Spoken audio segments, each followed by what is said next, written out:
he's actually less of a liar than the people who are opposing him. Like, they scream about Andrew Tate's misogyny, right? They'll scream about it all loud, like, and yeah, I wouldn't be surprised if he has certain resentments towards women, right? Like, he ain't a clean, he ain't a great guy, and he admits it. But at least he doesn't lie like the people. Like, there was some, I don't know, she was some MP or something in the UK Parliament, but she's like going on about his misogyny, and it's like, well, like, and they're talking about getting in, you know, anti-extremism people to stop this, and it's like, well, you wouldn't radicalize young men so much if you didn't keep bloody lying to them, and if you didn't keep on telling them that they were like the incarnation of the Antichrist because they were white, right? Yeah. But you wouldn't be giving power to if you wouldn't be giving power to men like Andrew Tate if you would stop just stop feminizing men. If they just stopped doing that, if they started teaching them what was actually going on, then you wouldn't have predators like him. Like, they wouldn't nearly be as powerful, because what makes them compelling wouldn't any longer exist. They just go to school and listen. Yes.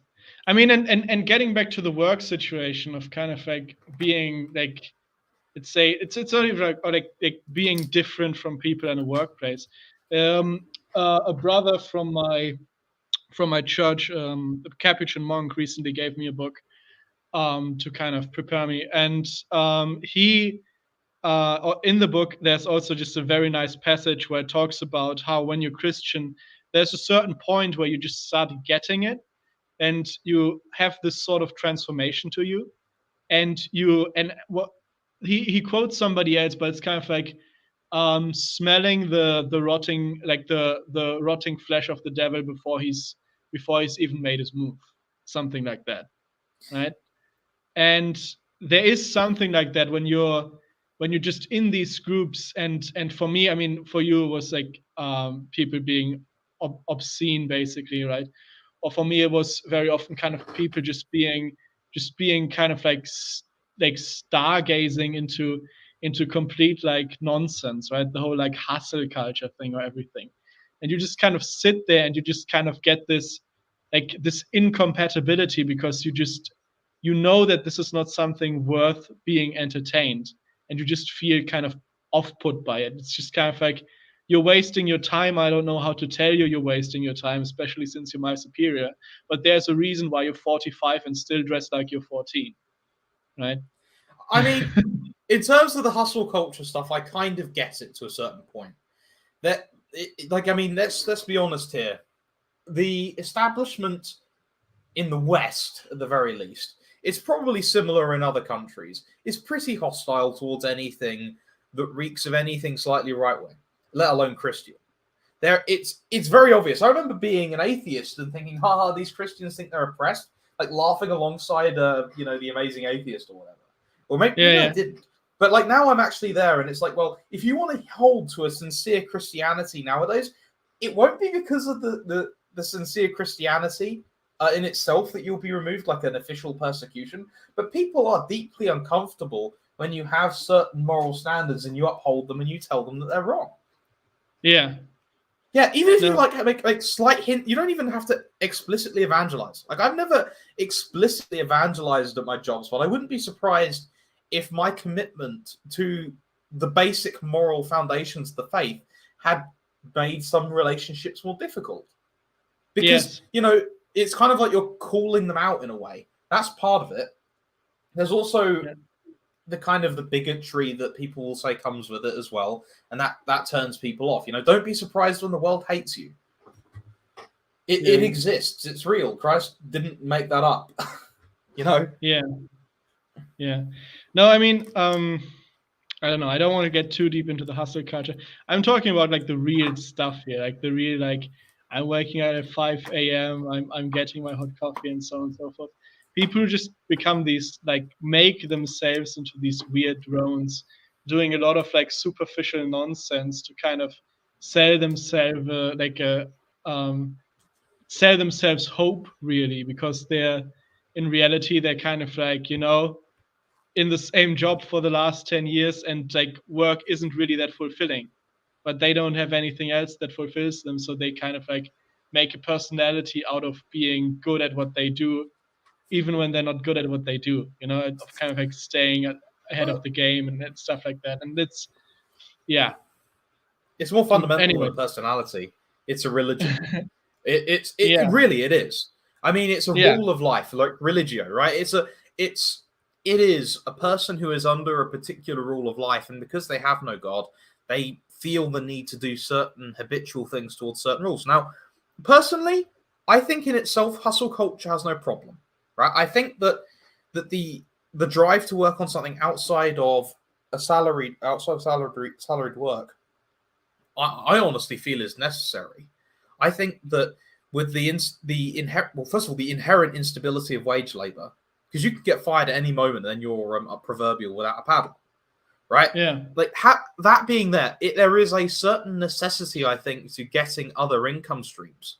Now, of course, the best thing that you can do is have faith, but faith doesn't lack reason. Faith and reason are compatible. So I think that having a side business, or better yet, if you're able to, establishing businesses that are less dependent on fewer numbers of people, that right there, that is a sane thing to do. But getting into it with all, like, drop shipping is the stupidest thing I've ever heard. Well, maybe not the stupidest thing, but it's like these people don't realize that they're basically just being like a very low paid marketing department for people who are selling products. Yes. Like, that's all they're doing. They're skimming a little bit off the top and then doing all of the legwork of a marketing department for the person without the person having to need to employ anybody for marketing. Yes. Okay. Cutting it off here. Hello, everybody. Welcome to the stream, I guess. If you're watching it on YouTube later, welcome to the video. I don't know how to do these things. Today, I wanted to go through, just kind of like starting into 2023, really. Wanted to go through kind of the past of what I've been doing here, of what I'm really planning to do with my channel, kind of giving a bit of light, not revealing what the 0 in 0 point whatever stands for. That will have to wait, but kind of giving a general overview, or a bigger overview over like what I'm about, what I'm doing. Some of you know that that I have a Substack. Some of you, this might be news. And somebody says, "Mach weiter, dein Kanal ist super" in German, which is continue, your channel is great. Thank you very much.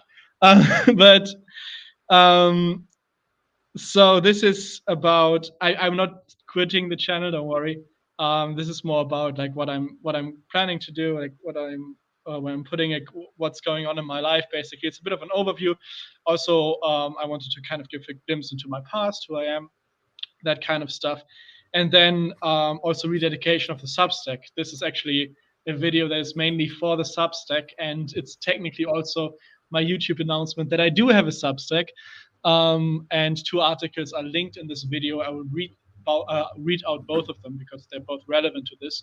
And after each article, I will be sitting down with Elliot here. Elliot recently made a very similar video where he kind of talked about the real right, the what I would call the online right, and just exchanging ideas. I don't know. Elliot is at the moment a bit of a crossroads in life. I'm at a bit of a different crossroads in life, but you're not far off, mate. Yeah. You're not far off. I don't think there's much of a difference. Yeah, perhaps. Okay. Learn from my mistakes.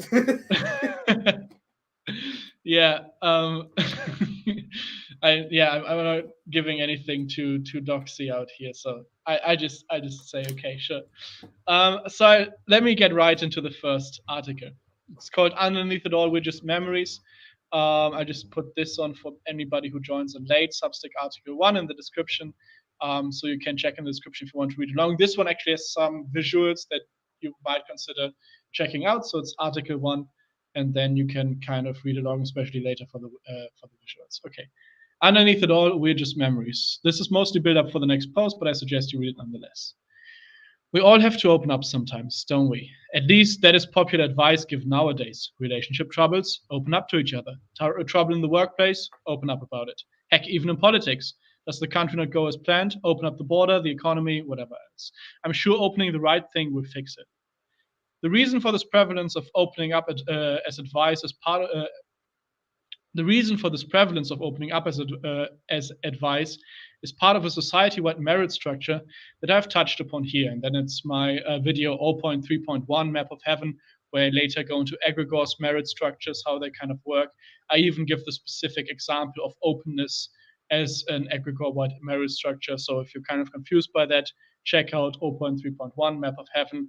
And it's going to be there. It's the part where it's very like intense music playing over very disturbing footage from the animated movie Akira. But just because everyone does it and everyone is also a little insane doesn't mean that it's purely bad advice. And so I shall open up a little. Hello world. In my last Substack, I've already given a few insights into my personal, but those were only glimpses of how I experienced the world. Here, now, I endeavor to unilaterally spite the death of the author and give you, the readers, a sufficient perspective into my being to judge who I am and where I'm coming from. It will be of critical importance for the next article in a few days that I'm building up towards. As of the publishing of this article, I'm a just turned 23-year-old Zoomer. With that, I went through many experiences I'm sure other Zoomers reading this can easily relate to. I went to school being on the one hand told by my teachers and other authority figures that girls were disadvantaged and being discriminated against, whilst at the same time having to pass on about 2/3 of extracurricular career opportunities because they were girl only, having to expect being ranked about 10 points less than the girls around me in any jury competition, such as debate or reading competitions, in both of which I outshone my male peers effortlessly, but always knew that the girls would get more sympathy by the jurors and any other adult male authority figure around me. A similar double standard would arise about being German/white, but in many ways that has always played a derivative secondary form, and so I will focus on the boy-girl stuff for now. In hindsight, I pity those girls a little. Most of them are now becoming teachers, caretakers, and a few actually even made it into housewives. All of that past prestige, however, tore on their psyche and made choosing to go with their nature and instincts that much harder. Are you really going to become a kindergarten teacher if your entire youth was spent on training to become a girl boss CEO? Back then, of course, I hated every second of it. Didn't help that the environment I was born into was marred with the boys versus girls undercurrent. Newspapers and magazines ran constant issues a la fight between the sexes, smart boys, dumb girls, men versus women in the workplace. I remember vividly walking through an electronics store in which several of the displayed Nintendo Wii games were specifically supposed to be played boys versus girls. And in our school life with unisex classrooms, didn't look much different either. With all of that, during my formative years, Gamergate was something I could easily identify with. The straw that broke the canary's back. I think people often I relate to this. I can relate to this. Yeah, like I wouldn't be Catholic. I wouldn't be anything I am now without Gamergate. Like Gamergate is the reason I am what I am right now. Yeah. More than anything. Which is terrifying when you think about it. It was like considering what it was, but yeah, you go on. I think people often underestimate just how important Gamergate was as an event. It served both as a straw that broke the camel's back for feminism and a canary in the coal mine for the West at large.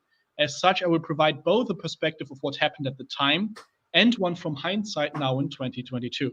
This article was written last year. The historical perspective. The perhaps first thing that has to be called to mind to retroactively addressing Gamergate is that feminism was already on its way out. All the core tenets of feminism had been achieved. Women and men were equal before the law in every way.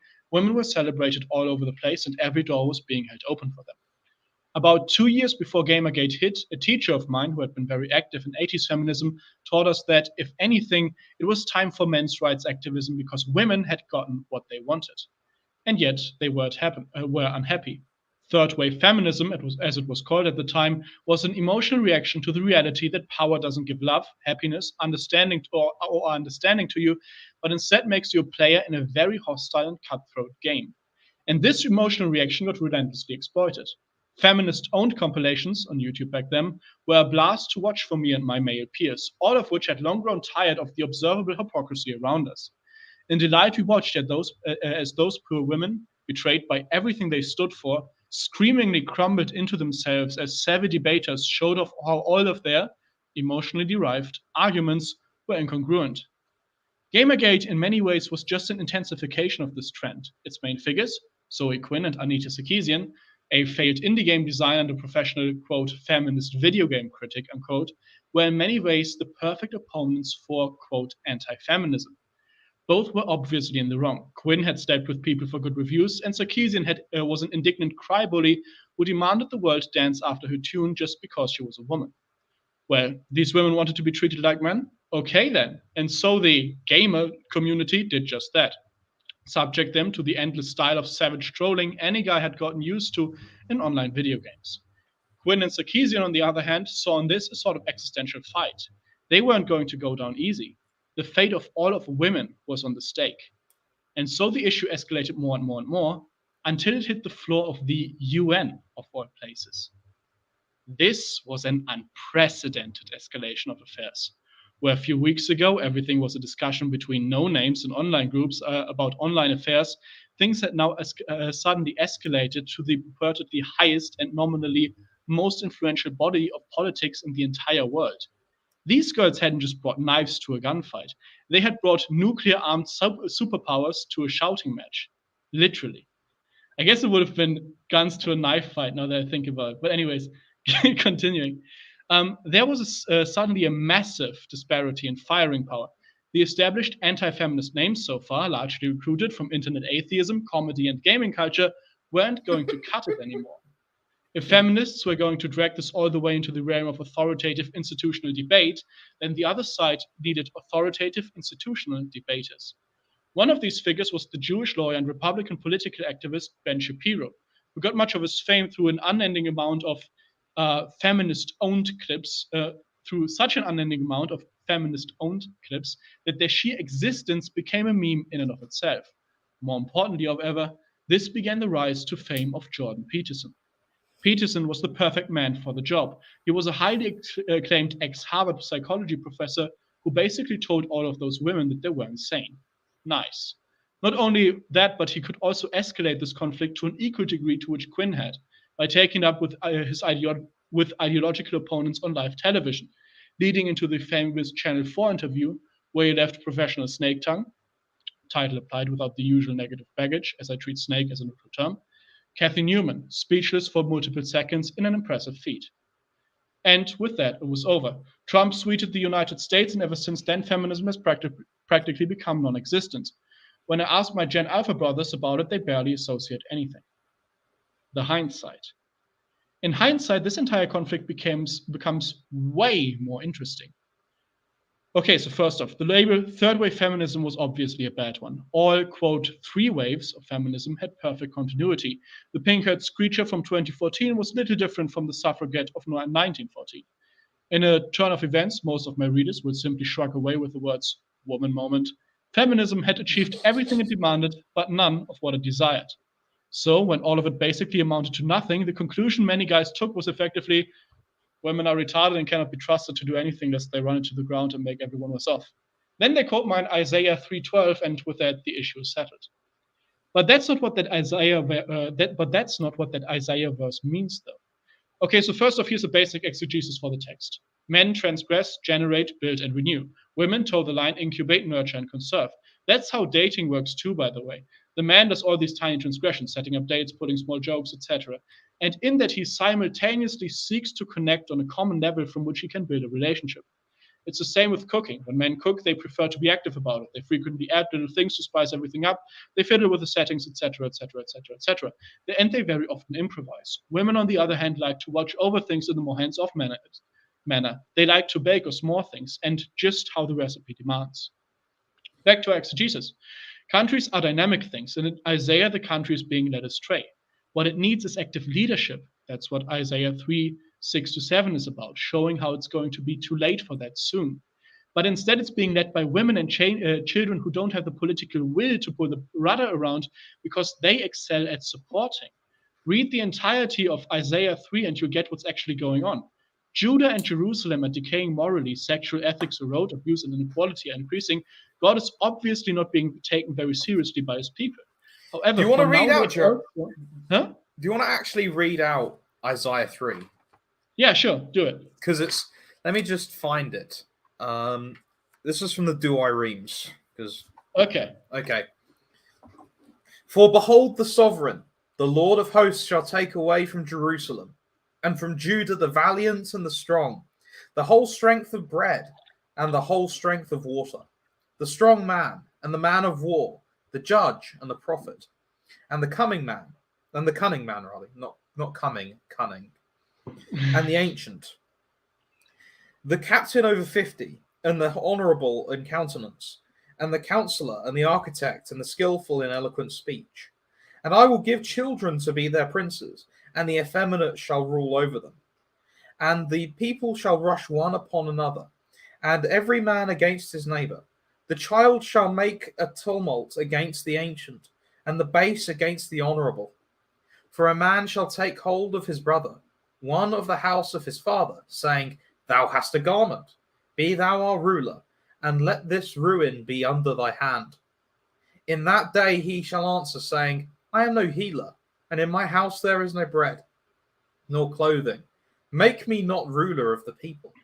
For Jerusalem is ruined, and Judah is fallen, because their tongue and their devices are against the Lord, to provoke the eyes of his majesty. The shew of their countenance hath answered them, and they have proclaimed abroad their sin as Sodom, and they have not hid it. Woe to their souls, for evils are rendered to them.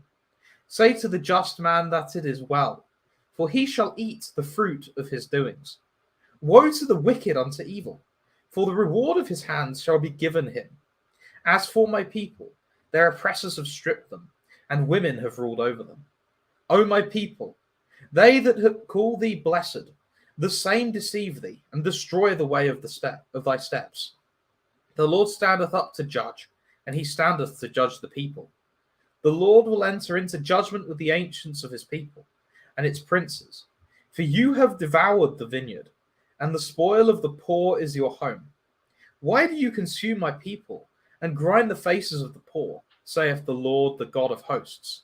And the Lord said, Because the daughters of Sion are haughty, and have walked with stretched out necks, and wanton gazes of their eyes, and made a noise as they walked with their feet, and moved in a set pace. The Lord will make bald the crown of the head of the daughters of Zion, and the Lord will discover their hair.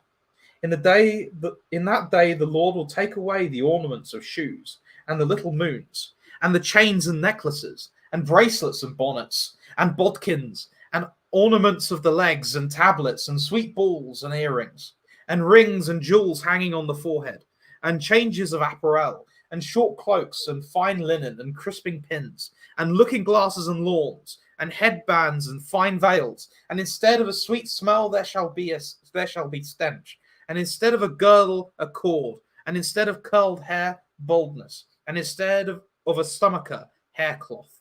Thy fairest men also shall fall by the sword, and thy valiant ones in battle. And her gates shall lament and mourn, and she shall sit desolate on the ground. Yeah, and that's the chapter. Yeah, I think it does speak for itself. It's linked in the article also. There's a lot of funny things going on there, but yeah. Go on. Yeah. Okay. So Judah and Jerusalem are decaying morally, sexual ethics erode, abuse and inequality are increasing. God is obviously not being taken very seriously by his people. However, for now, they also have it pretty good, so everyone is going along with it in hopes of getting their share in the, quote, joy, unquote. The people who do get to enjoy it to the fullest are the elders and leaders. They pawn off their responsibility. They pawn their responsibility off to the women and kids to instead lambast themselves on the country's treasures. So probably luxury food, luxury clothing, talent, and girls. They will be judged the hardest. Sound like a country you know? Yeah. So now that we have in mind that the lack of female leadership isn't women are bad at everything, but a lack of creative transgressive steering behavior, what was up with feminism? Well, the answer is pretty simple. If a girl has a problem, she will almost never stitch her own banner, but always resort to joining whatever currently existing agency reflects her grievances back to her, certain female saints notwithstanding. Women generally have this thing where they're kind of uncomfortable with doing something new or proposing something to do, so they just go along with what everyone else is already doing. I hope you all can relate from your own social lives. You do hang out with male and female friends, right, Arnon? So the ladies in the West have been having it pretty bad since about the late 19th century. The reason can be broken down to the West effectively losing its conception of femininity and replacing it with simulacra. And so, starting in the early 20th century, the first bursts at the seams of Western society start to show. The precise reasons complicated and necessary part of the next post, so I hope you all be looking forward to that. The girls first to the This will scene are a make you bunch of laugh, but socialists. think about it, right? Like, Yeah. wait, dude, like this is going to sound really funny, but it's actually true as well.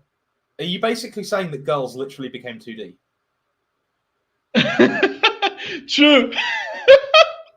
That's witty. That's witty. It's literally anime. It's like literally like they became 2D, right? Like you've stripped away, like the actual role of women generally in the society. There are of course exceptions, and I'm saying this because my wife will.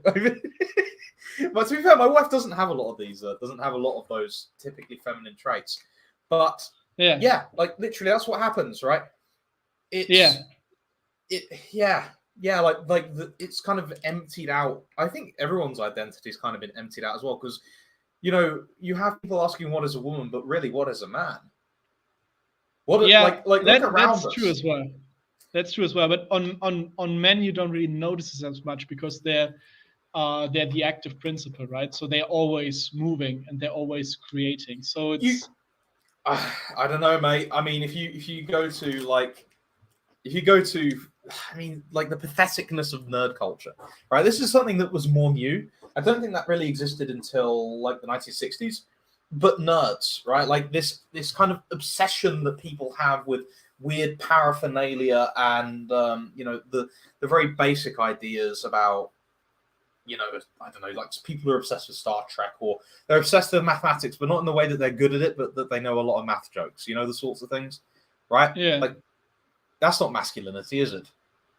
Yeah. But that's kind of become dominant now. Yeah. Okay, the girls first to the scene are a bunch of socialists and thugs. They do what those types always do and basically proclaim that the real problem women had was not having enough power. They managed to get publicly recognized as, quote, fighting for women, unquote, and with that, the trap starts shutting down. Every girl henceforth who will feel like there's something deeply wrong with her life will seek them out and further their cause. But it gets worse. Oh, it gets worse. So most girls in the early 20th century aren't suffragettes or feminists. They are raised on the aforementioned simulacra of femininity, the sort of pseudo-identity where women are expected to behave almost as lobotomized drones. This system is kind of shaky, but it does hold together because the degree to which women were barred from agency was roughly matched by the degree to which men were burdened with responsibility. Well, kinda. That whole male responsibility thing was kind of already on the way out too. Good rule of thumb here being that any society that doesn't follow up the name Casanova with that evil piece of beep sees male responsibility and treating women and sex with dignity as really more of a guideline rather than anything else. But at least a guy couldn't go around sleeping with random women willy-nilly because he would have to take care of her and the kid if she got pregnant. Then we put them all on infertility drugs. Cool. Any guy who tells you that the 60s were a good time is a heartless schmuck. Any woman who tells you that the 60s were a good time is coping. Hard. But the ladies will still tell you it was a good time because they were told it was. And good girls do as they told.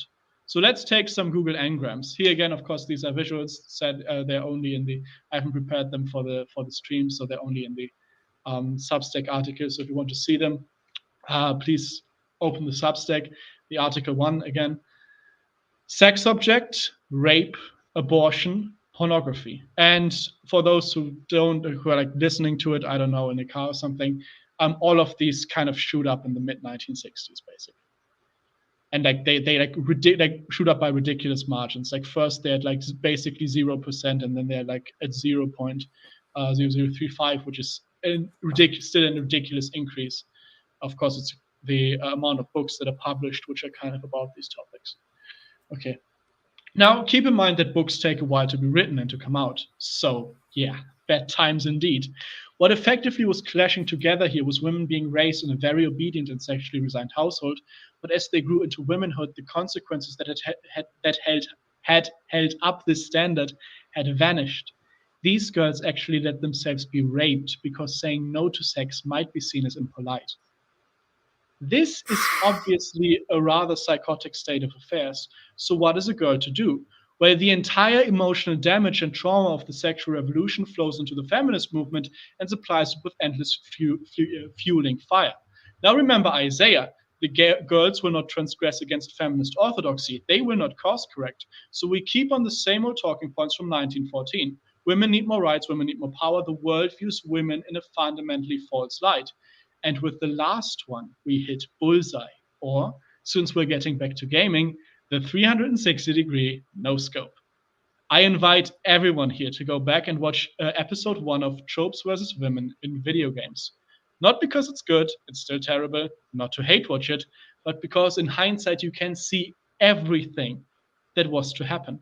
This little series, heck, the first episode alone shows us why feminism fell, why specifically Jordan Peterson became so important in response to it, how the whole trans thing came to be, and why everyone suddenly became religious coming out of it. What Tropes Against Women is about is Anita's attempt at coping with the just elaborated state of affairs. She does this by trying to trace the loss of the female element into the current state of video game design and, by extension, Western culture. The point where this gets really, really dangerous lies in the word trope. Anita is neither original nor very early in doing so. It was, for example, a common side gag in the original Stargate series, but she reduces the great constants of culture and storytelling to mere tropes, conventions, or arbitrary, if not outright malicious, circumstances. In this, Anita attacked the meaning of femininity itself. She tears down womanhood because she hates being a woman. Although much of the initial reaction against Madame were the same trite old garbage of, just let us have fun, what's the problem? And there are plenty of strong female characters I like, actually. Most of us at the time knew that that wasn't really the answer. Instead, we were confronted with a sort of impasse. Sarkeesian was obviously wrong, but we could feel that in our bones, but we couldn't articulate why. And that's where Peterson came in again. Archetypes, symbolism, the existence of real, non-arbitrary patterns of relations that express themselves both in stories and the world. What an absolute goldmine of ancient wisdom. My own spirituality developed in tandem with this. During my internet atheism days, I had always felt disappointed with the guys who argued the, quote, rational side, my side. I had been raised by two very dialectical parents. To this day, my father challenges every single strong assertion or decision I make in his presence as a matter of principle. This is not a personality flaw or combativeness on his part. It's a conscious effort to ensure that I don't do things for half-baked reasons. The internet atheists, though, had all felt lacking. Especially infuriating was the seeming inability they displayed when it came to correctly understanding a proof of God from some medieval monk guy who said that God exists because there must be a best thing. An argument easy to refute, I was sure, but one none of YouTube's atheist phalanx understood correctly. My style of argumentation was going to be different. I was going to take all of these God-believing arguments exactly how they were meant and would then show them to logically lead into contradictions. Needless to say, by the time Peterson started promoting Jungianism to the world, I was already a closeted esotericist. With a screenwriter/director father who put Campbell's The Heroes in a Thousand Faces into my hands as soon as I started talking about the kind of stuff, and a psychotherapist stepmother who could actually explain Jung and Freud to me, as well as a chance membership in a Kung Fu club that turned out to mostly be an initiation into Chinese thought and Shaolin Buddhism, my near future as an all-out esotericist and occultist was ensured. But enough about me. Back to tropes versus women. The second thing of note was that this was an, quote, educational, unquote, show with, quote, academic rigor behind it. And indeed, when you watch it, you can see just how it technically is very academic. It cites sources, draws references, gives additional examples to back up its statements, but in all of this, it is highly uncritical of its own methods, ideologically headstrong and philosophically inflexible. The show doesn't present preachers, which would even be fine if its epistemology wasn't ultimately based on skepticism. But here again, we see the first instance of something that will become a creeping realization in the years to come. Academia had long been filled to the brim with equally worthless stuff and was long overflowing with a toxic sludge of self-entitled sophistry. And, just like Anita had, academia had deconstructed femininity. And so, just when Peterson and co. were slowly producing their conclusion of feminism, the Western power structure unveiled its own. Transgenderism was going to go full mainstream as the finalization of the deconstruction of femininity.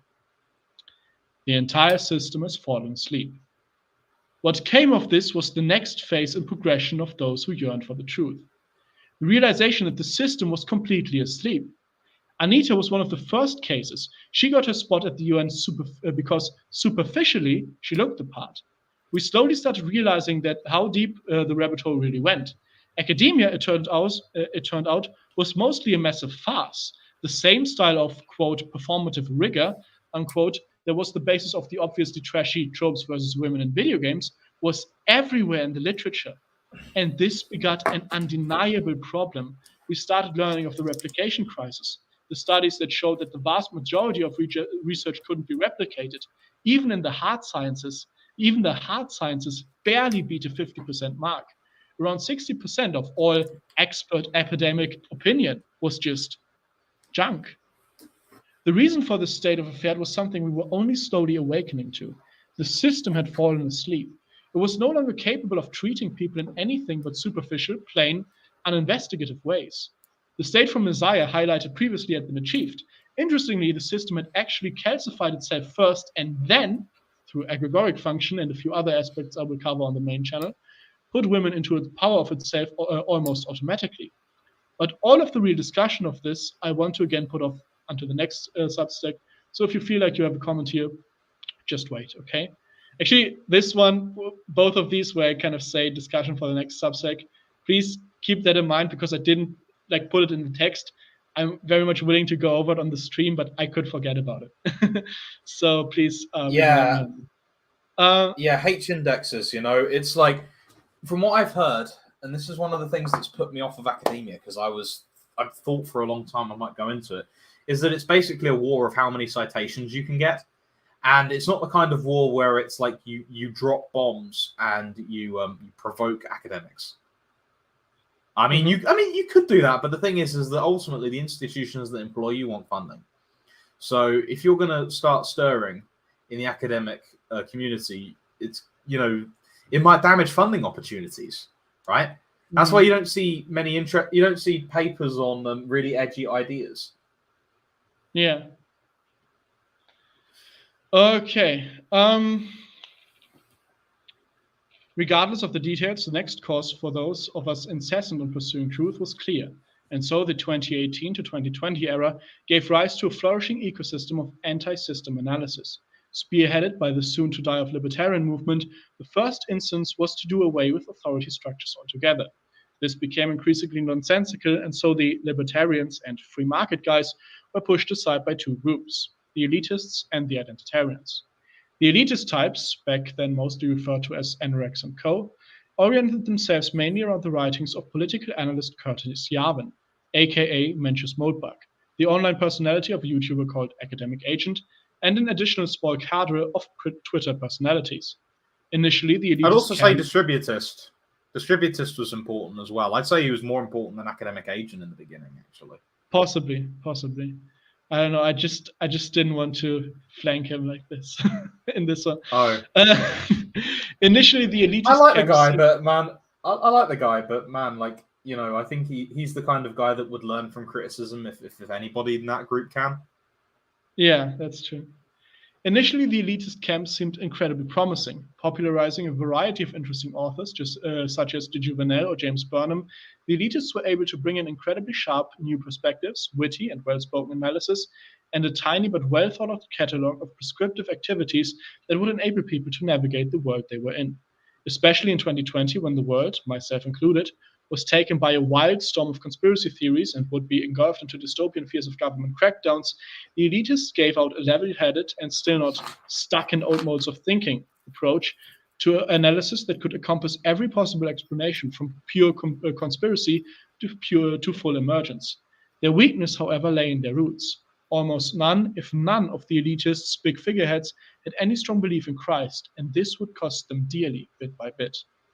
The first nail in the coffin this would fashion is that the elitists had an internalized preference for modern, read 18th to 20th century, cynical analysis, or in other words, philosophical poison, as they were inherently set against the much more optimistic and faith-directed Christian authors. Whilst the ideological baby crib was laid with the rather romantic idealist but weak Christian Thomas Carlyle, things would only get worse from there. Soon, some of the biggest and most renowned sources for the elitists became Julius Evola and Carl Schmitt, massive headaches even for pious readers and almost incapable of being handled by unbelievers who simply don't possess the moral or ethical instinct to distinguish between actual insights provided by such thinkers and their self-inhibiting cynicism developed out of a blindness for and disbelief in any possibility for real change, also known as salvation. This might sound... Huh? Can I comment about Evola a little bit? Because I do think that Evola is a legitimately religious thinker, but he's a religious thinker who's kind of caught in the attic, if you know what I mean, right? He's constantly holding his head down, right? He'll talk in massive detail about things under God, but then he will never acknowledge God. At least this is the case for Revolt Against the Modern World. He will come to all these different conclusions about reality, and then will never consider or concede ultimate reality in considering that. And so it's like reading a man trapped in an attic, constantly whacking his head on the ceiling and not being able to stand up. He misses the forest for the trees. He misses because he sees all these patterns, right? And he's really intelligent at kind of picking them out and describing the world and formulating specific transcendent entities, right? But he is also caught in them because he believes them to kind of be the governing principle of reality, right? When these things, they're more play figures that God just moves around, right? And this is actually a video very much into the future. So the entire 0 point something series is building actually into one final video. And it's funny because as it has kind of grown and as I'm writing out the various bullet points for the various videos, I actually think that there's cooler stuff in the earlier videos than this. Actually, the finale might be a bit of a letdown. But anyways, they build into one massive video. And one that's pretty close before that, second to last or something, is one which I call the Dance of Heaven and Earth, where I really also want to give the kind of the dynamism that is really inherent in actually the divine, right? A person who, of course, made this perfectly described in literature was Dante in the Divine Comedy, where the entire heaven part of the Divine Comedy is Paradiso, is incredibly dynamic, right? It's moving, it's spinning, it's dancing. And that is what we follow as Christians, right? But I will get into that in a very small section. So this might sound a bit like word salad, so let me give an example. Schmittian politics is based on the so-called friend/enemy distinction. According to Schmitt, all politics comes down to helping your friend and sabotaging your enemies. The Christian contention to this is obvious. Today's enemy will be tomorrow's friend. Had Christians done everything in their power to undermine Caligula, then Constantine wouldn't have been able to convert the empire. Or heck, even look at Shia LaBeouf, Mr. I hate Trump so much I will assault people, is now a strongly believing TLM Catholic. Even more than that, the Christian position is actually so elevated that the only people we really perceive as enemies, we perceive so because they are an enemy of themselves, whether it be people driven by their biases so hard that it drives them into mental illness, like the bohemian populations of the homosexuals and transgenders, or people who are led in circles by contradictory, unsophisticated, or sophomoric beliefs, such as atheists, Muslims, Jews, or pagans. The, quote, enemies of Christianity are always enemies because of an artifact that harms them more than it does us.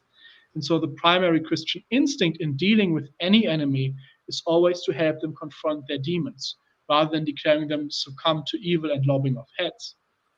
In practice, the difference becomes immense. Those who take the Christian view, even if they aren't believing Christians, so clarification on this.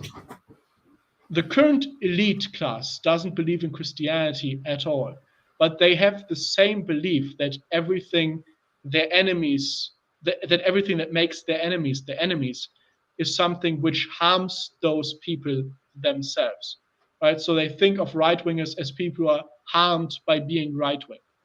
This is the pure dynamic I'm outlining here. And this is something the authors, the right-wingers pick up, don't share in, not to the full degree, not to the final degree.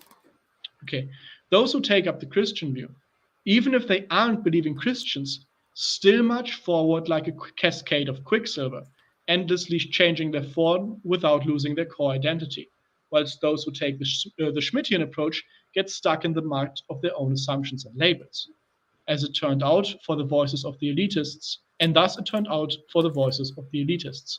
There's a sweet irony in their endless envy for the liberal elites, whom they see as political savants, whose politics really is just a godless form of a naive Protestantism / Protestant-inspired Judaism, and the elitists themselves, who never became able to approximate that free flow I just described. But regardless, as it stands now, I see the elitist camp as a ship sunk into the mud of its own atheism.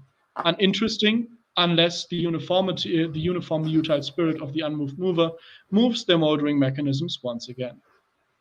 That leaves us with the identitarians. Oh boy. So where the elitists are these overly sophisticated seculars whose sophomoric speculation slowly spells saccharine sophistry for sentimental sociopaths, the identitarians are scatterbrained schizophrenics who seldomly spotlighted sympathetic soulfulness, is succinctly sequestered by scientific superstition stipulating shady support with suppositional, nay, sacramental steadfastness to sovereign superiority.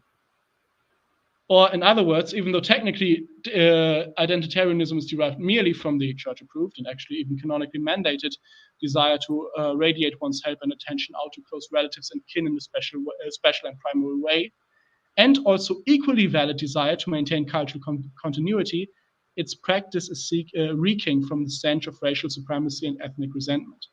Whereas the elitists can almost be characterized as all brains, no soul, the identitarians can perhaps best be described as pulled by their heart's grievances, but pathologically unable to collectively give them productive form. The root of this problem is pretty simple, actually. White identity was Huh? Dude, you've just made me think. It's like high church. It's like high church alt-right and low church alt-right, isn't it? In many ways, it kind of is. Yeah, it's the overly masculine alt-right and the overly feminine alt-right. White identity wasn't something we really tried to formulate. It was a sudden label thrust onto us by an increasingly hostile culture. Or in other words, white identity is only starting to define itself because it is being ruthlessly attacked. This necessarily puts any 30-something mechanical engineer who genuinely fears for his newborn son's future in countries that openly tolerate death threats and calls to ethnic violence against white people in the same boat with a skinhead from the Aryan Brotherhood. And the identitarian wing has proven itself unable to seriously engage the latter part. The most tricky part of all of this, however, is that attacks on whiteness, outside of a rather small collection of isolated cases such as South Africa, where you're under actual and imminent risk of being killed off for being white, are really more of an internet/media phenomenon. This isn't to say that you say that, right? But my own brother, like he was telling me the other day that people of other races used to racially attack him at school, right? Yeah. So funny enough, let me just read the next sentence. This isn't to say that there isn't a real dimension to the prejudice that has sprung up. My little brother gets hazed in school by Arab kids for being German/white, for example. So it's exactly the same example. Yeah, like it all changed overnight as well. Like I went to the same school, and I never had any of this problem. Like and like my brother is like all of a sudden, like I used to get on pretty well with the Indian blokes that I knew at my school, and they were all right. You know, they were decent fellas. And then my brother, who's he'd have been about 4 or 5 years older, younger even. Yeah. Yeah, and then they're like calling him racial slurs and like he's a white person, right? Like for being white, and it was a little troubling when I heard that. It just kind of hardens a person when you hear that, if you know what I mean. Yes, it's definitely true, and it's something very important for this article is I'm not trying to say, oh, actually, anti-white racism doesn't exist. It's like 5 cases and they blow it up. What I'm trying to say is that the way in which it exists in reality and the way in which it exists to the identitarians are disconnected, heavily so. Okay, so going on. But the reality on the ground has a heavily schizophrenic difference from that which identitarians seem to discuss. Their circuits rather brim with media articles from chance, weird, singular occurrences of especially shareable content. Almost like a flock of sheep herding themselves, the identitarians seem primarily interested in monitoring and endlessly playing kabuki media theater of possible threats they want to avoid in the near future. Like the Schmittians, they have an instinct towards defining others as their enemies in an ever-shrinking and increasingly shrieking vortex of trusted voices whom they don't feel betrayed by. Talking, for example, with members of even the left parts of Germany's political sphere, in fact, the left parts much more than the right, it is incredible how much support one can get for the identitarian central grievances if one is able to explain them correctly and, crucially, acting under the assumptions that A, the other person is genuinely good-willed, and B, that the biggest cause for miscommunication is oneself. The biggest shocker here I had with an, quote, intercultural management professor of mine. A poster child for global homo in every way. He showed us 18th century maps from China, the US, and Europe, highlighting the, quote, hypocrisy, unquote, that each map featured its respective regions at the center. I raised my hand and asked, isn't that just because we all start exploring the world from our own home? He stood still, pondered the thought for a minute, and then agreed with me that that was probably the actual reason. In a later talk, I discovered that he wasn't really opposed to any of the central tenets that make up the desires of identitarians. He just never heard the case for them. Or in other words, nobody's really out there to get you, but in believing so, you are in danger of summoning your own demons. There's a real parallel between the identitarians and the feminists with whom I started off this article. I said video because I write out all my scripts, so I say video. With whom I started off this article, and I mean that without any hint at disrespect or insult. Again, I hope things will get clearer in my next post. To be continued. Forgive me then, dear reader, if in such stark contrast between lived reality and online narratives, I declare the online right to be a colossal failure. Perhaps you even saw this coming. After all, nearly all my articles thus far are critiques against the people whom I no longer consider my peers. But this is not the end for my journey on the World Wide Web. Instead, this was just an admittedly messy drum roll for what I consider my beginning. The word here, whom I would no longer consider my peers, are a bad formulation. Somebody actually contacted me on that and said that's a bad way of putting it, because I see it actually said in the next article, I see most of these people as my peers, and continuing to do so. It would be better formulated if I say something like whose label I'm no longer comfortable with, or like whose nominal and if you have watched 0.3.1, whose nominal and actual egregore I'm not, or nominal and dominant egregore, I'm not really confident with. Okay.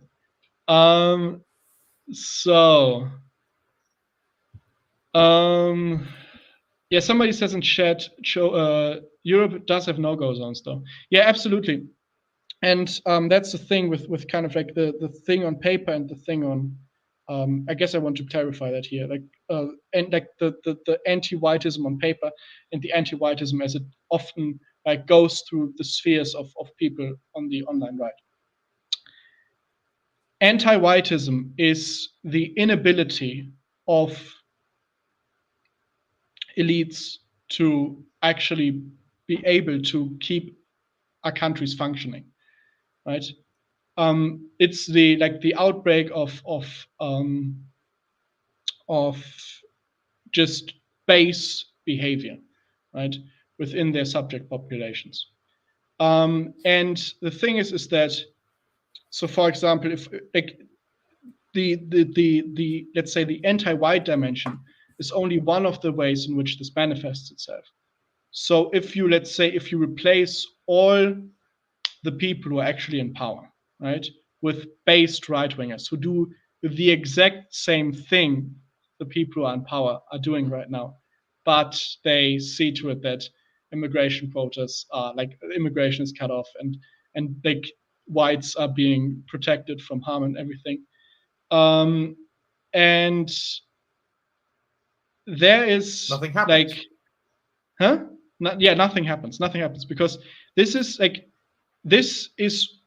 if you look at the fall of Rome, for example, nobody is really driving towards it. It just, the reins leave the hands of the people who Can I respond quickly to Trophy? Because he said you really think no one out to get you. Maybe you don't stick your head out ever. Did you watch the beginning of the stream? We talked about precisely the fact that there are indeed people out to get us. I don't know if it's just a different category. Yeah. I mean, I don't know if I guess some of the pre-stream things were a bit more intense also about but definitely. The thing is that nobody's out to get you, right? But they're out but by nobody's out there thinking, oh, this guy ST, he has his YouTube channel, right? And he talks about non-savory stuff or something. And then it's like, oh, we need to shut down ST or something, right? Or they find my internet browsing history or something and say, we need to get this guy out. What happens is that you being you are being incompatible with society, and that can very easily escalate with nowadays much more than in other times, because the people who are in power, they don't have control. They need a feeling of control, right? Especially these people. There's this kind of funny double entendre, this celestial irony, that those who don't really feel like they need control usually have it, and get more of it. And those who feel like they need control, it is being taken away from them. Of course, God being just in those instances. He who tries to save his life will lose it, but he who gives away his life will gain it. Exactly. And so when they feel like you're a hostile element, this can get very dicey for you rather quickly, right? But they're not sending their bloodhounds after you. And when you're out of sight, you're usually safe, right? This is the state we're in right now. And this can escalate into the point where you get to something like the Rwandan genocide, right? Where it's like, in the Rwandan genocide, technically, if you were out of sight, you were safe, right? But it's of course the same kind of base violence, right?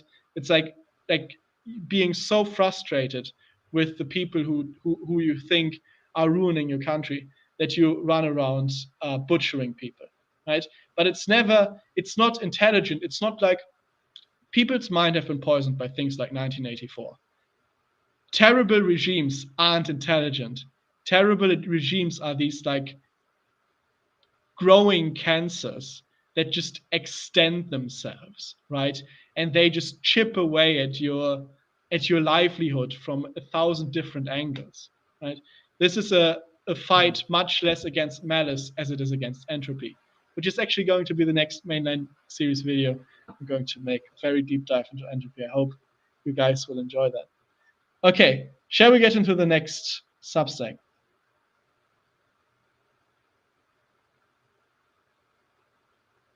Elliot? Yeah. Shall we get into the next substack? Yes, of course. Sure, go ahead. Okay, substack 2 again. Sorry, I wasn't aware you were asking a question. No, okay, yeah. Perfect. Okay, so this one's called Hello Re-Helloaded. I think of myself as a wordsmith. Smacking the compass. I see a German comedian. Yes. Small preparation. Before we get into things proper, let me iterate something. This is not my coming out as anti-right. I do not plan to make a Der Spiegel appearance tomorrow with a 2-page interview, my journey into the racist dark web and how I got out of it. I am a man committed chiefly and exclusively to the pursuit of Christ, and derivative from that, the pursuit of the true, the good, and the beautiful. The honor and right in its current agregoric form has in large part strayed from that, and so I must distance myself from it for now. but I do not see this as a necessity at all. My online milieu is still basically the same as it was 2 years ago. I just go where I need to go, and I am happy when others come around. Small farewells do not mean lifelong estrangement. Also, many of the points may raise eyebrows and are prone to being falsely interpreted, so I've decided to dedicate a stream to the substack on my YouTube channel to clear up those points. Small revisitation. On the last post, I gave a personal history of how I roughly landed on the online right and how I experienced it. In the end, I declared the online right broken and rather abruptly end. Part of that is that I reserved my bullet point critique for now. So here is, in very abbreviated form, everything I find despicable about the online right at the moment and why I see it as unable to have any effect in the coming future. Point 1. Headline punditry. The online right grew out of various reactions against the political pull of the Western world. This means that in its DNA, it's ingrained a legacy of people getting angry at headlines. This is sheer mental poison. It has enculturated the sharing of outlandish news article headlines to whip people into frenzy about nothing burgers. 99% of headlines have nothing to do with reality and instead get right-wingers to self-hurt by constantly being stressed out through the spread of hostile memes, often specifically designed to steer them up, as hate sharing is something many journalists know to take advantage of. Right, you know so this is, for solve example, this? Huh? You know how you solve this? Like, you know, give the example and I'll tell you how I think you solve it. But yeah, go ahead. So, for example, recently there was this, this show has just come out because, like, with the politics, they're a bit more savvy against this, and the culture people, they just completely suckers for this. There was this show coming out, remake of Scooby-Doo, I think, with the Black Velma. And oh yeah, and Black Shaggy. Yeah, my brother was telling me about this. I mean, somebody, I don't even know if I necessarily share that take, because this is something I know journalists do actively, but I don't think so many showrunners actually do. But somebody had this take that Black Velma was only included because it would rile up the voices of, like, the critical drinker and what are they called, the quartering, and all those people, to get to get the show shared. I don't know if it's true for that. I do know that it's true for journalism. Again, journalists get nowadays, like they value their output in click-through rates and share rates. So if you share it because you love it or you share it because you hate it, it doesn't matter to them. They get the same figures. And they do know how to target right-wingers and how to get a hate share going. They kind of know the different topics they need to target at. They kind of know how to make the headline sound and everything. They know that nobody really reads past the headlines. That is also why you now get a lot of these journalist articles that this is something some people have picked up upon. There's something in the headline, and then the article says the complete opposite. Right? This is something that isn't necessarily new either, but it's something that has become more and more common nowadays, because again, it gets you the share through rates, and it also gets you like scot-free in any kind of, like, because they do actually check each other's articles, right? So even though most people think that that's not the case, journalists can't actually write total humbug. Okay, but now say what's the solution to that? Well, I know for a fact, because I've been considering this myself, because I've been trying to rebuild my my internet presence as a way of paying the rent. I know for a fact that the way you tend to make money nowadays is by kicking the piñata and watching the sweets fall out of it, right? The way that you solve this is by creating a genuine online right-wing economy. So you need to find some way that these people can generate money that isn't clickbait. Possibly. That's how you do it. Now, the way I'm thinking of doing it is by producing Latin learning content, right? That's how I'm thinking of doing it. But if there were more of a basis, for example, books, right? Like I imagine the ones that have been heard of have probably sold thousands of times. You know, how many books by Voda have been sold? How many copies of Bronze Age Mindset have been sold? Yeah.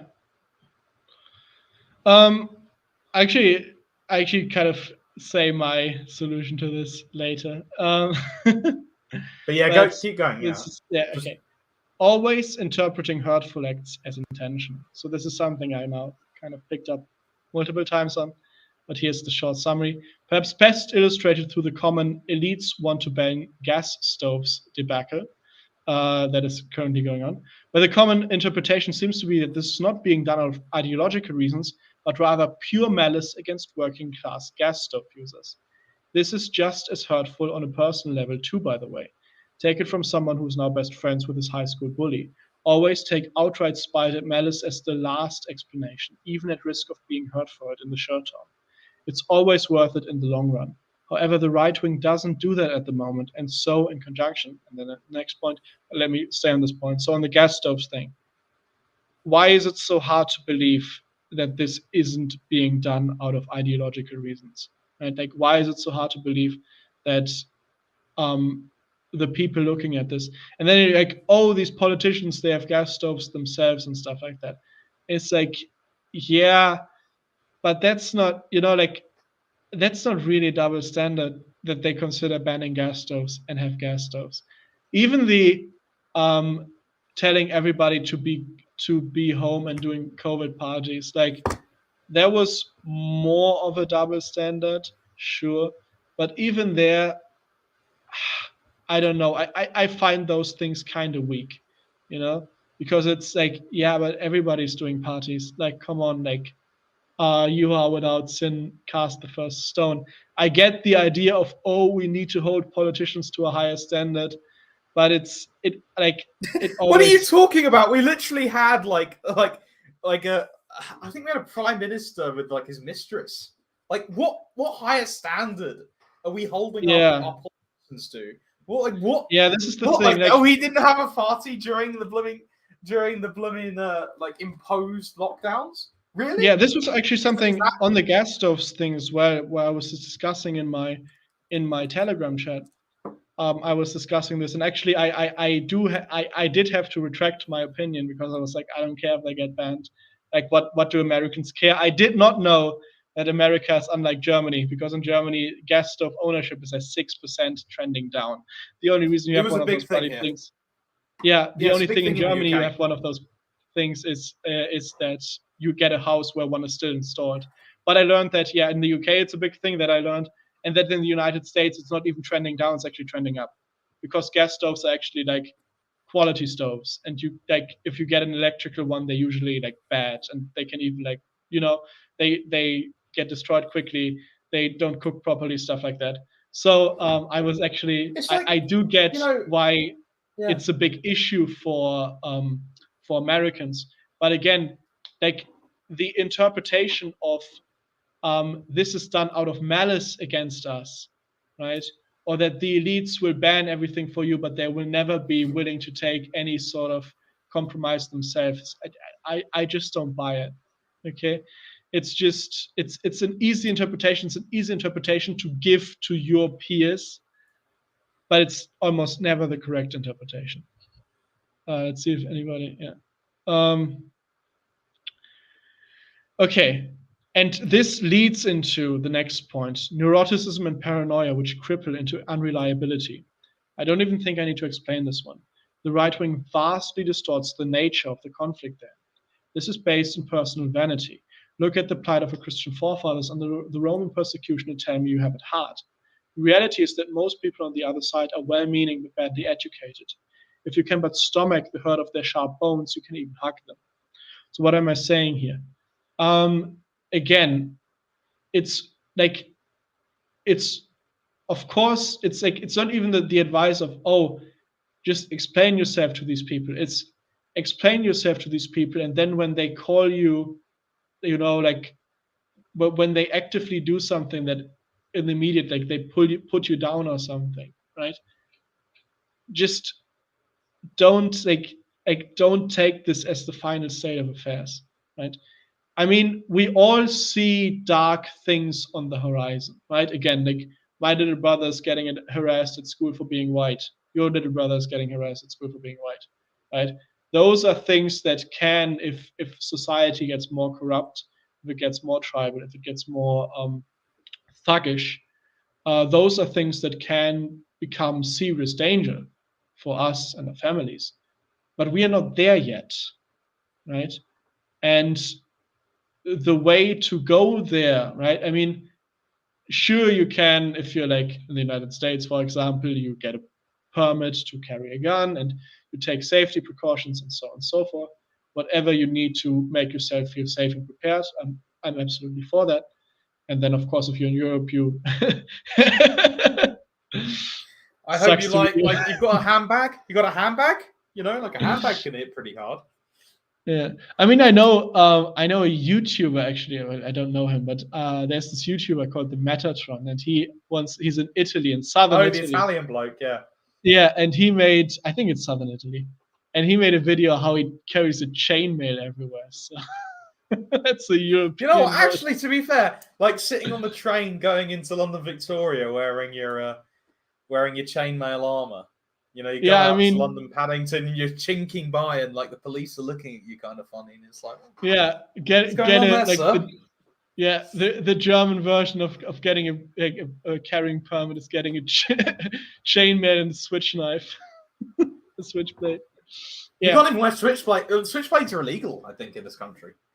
I guess, I don't know. We bought a lot of switchblades when we were kids, but we didn't buy them legally, so I guess. Well, teens, not kids. That would be weird. But yeah, no, the point I'm trying to make is, so also, this was something posted also in my Telegram. Associate of mine, he goes on his Telegram by his name, by his face. Somebody contacted him. It's like, bro, it's so easy to find you on the internet. You're in danger. And he was like, I own my own company. I make my clients a ton of money. Nobody's going to drop me for being edgy. And basically, and that's the thing, right? I know, like, when people don't want to show their face, it's okay, right? But don't do it out of this paranoia, right? I don't want to show my face because either I'm unpopular and it doesn't matter, or I'm popular and I don't want to be recognized on the streets. That's kind of the thing. I might even do like things face doxed at some point, but I just don't want it to be a regular thing, because I want this channel, like I want ST to be about ideas and not about the person, right? Even ST, the name itself, it's a standard for like 6 different concepts. So it's not it's supposed to be in case people didn't know, it's structured Tate. That's why he's really hiding his face. Yeah, exactly. I'm actually the third Tate brother. I'm Simon Tate. That's what ST stands for. But yeah, this is something, and it greatly inhibits also the ability of right-wingers to just get on, like, together in their lives, everything, because they start building these double lives where, I can't tell anybody about, like, I'm very open, like, with people at my church or people in my, like, everyday day-to-day life. Even at my last job, I was fairly open about most of my beliefs.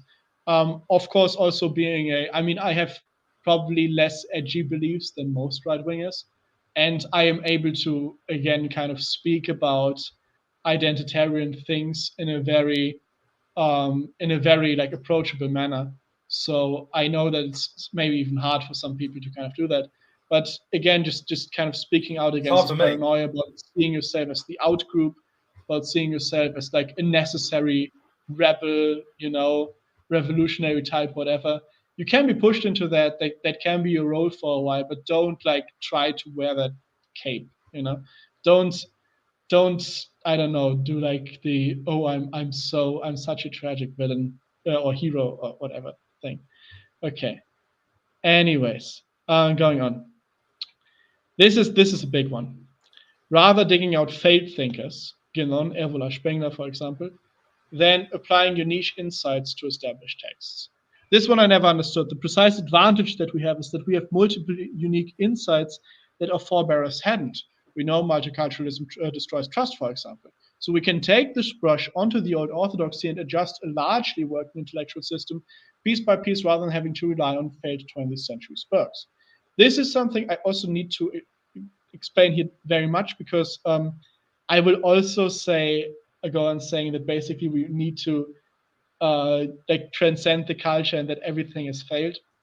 The thing here is that the place where our intellectual work is at the moment is actually already way past the frame under which we like work and think in the current West, right? We are still like in public discourse stuck in a mode of thinking about things that is like largely taken from the 19th, 18th century, like 19th, 18th, and early 20th century, right? And then of course there's like the Nazis, and then the developments that have been made are largely not digested by the common culture. So these things already progressed past modernity, right? And this is the point we need to get, because modernity is a failed project, right? And intellectually, like in a high intellectualism, we have made these first steps, I would say, in the 70s, maybe even earlier. And actually, academia has started spiraling then because it kind of had pushed forward, but then there was no pull behind that push. So you can like, and this is something, for example, which is going to come into context later. Is I'm going to base a lot of work I mentioned last time, the last stream we two did together, the book Social Fundamentals of Social Theory. Foundations of Social Theory. Yeah, I've got that. Theory. Yeah. You got me to buy it, man. Yeah. And it's like it's from the 70s. It's kind of, again, an orthodox, university level orthodoxy on these kind of things, right? You can work on that instead of trying to like reverse engineer from Thomas Carlyle in looking at the French Revolution, because it has all of that stuff in there already. They've synthesized all of that. They did the work, right? They did the footwork. So don't try to be like, don't try to have these like unique insights. It's like, oh, we need to like now pull up these people, you know. It's much more try to go with, okay, this about the current state of affairs works and this doesn't, right? And we go from here and we go there, and we don't just jump ship and go with some weird 20th century esoteric kind of guy, you know? Just read Aquinas, literally. Yes, read Aquinas. Okay, next. At large inability to produce a benign pro-white stance. Honestly, I chalk this one up to a lack of association with women. Yes, seriously. All versions of trying to be pro-white tend to end up as either hubris, which denies that whites are vulnerable too, and or racial resentments that is unable to shake the hand of a black co-worker. This point, however, is the least problem in many ways, and the one I see going away organically, as most of the interesting talking heads seem on a good track to produce something useful here. That's why I call it an at-large inability, because it's only a problem at large. However, the story is not yet written, and this can easily spurn down the racial resentment / white fetishism road. I think that is pretty self-explanatory, so I'm going on immediately. Anima possession and the inability to account for femininity correctly. So both of the last 2 points in the where I said I cover this in the next Substack article. This is kind of the point where I get into this, but then I chose to not really get into it, so I'm sorry for that.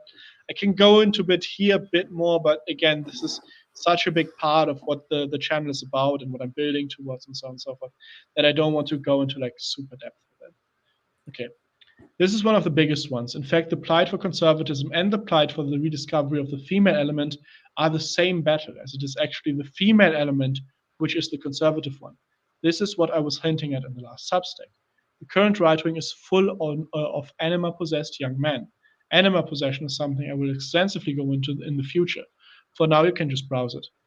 Who, therefore, are only ever able to conceive of femininity in a fetishized and authentic way. Something between Sims and Andrew Tate, who are secretly two sides of the same coin. This is death for hopefully obvious reasons, and in many ways one of the central issues to be tackled. So again, this is kind of like a very big point, kind of the loss of femininity, then the let's say regaining of false femininity.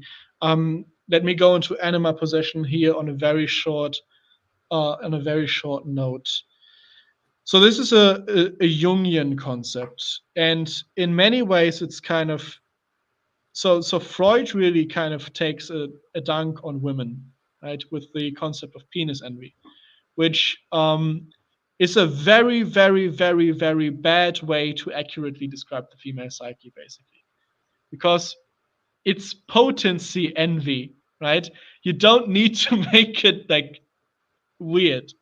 It's not really envy either. It's just how potency allocates itself between the sexes, right?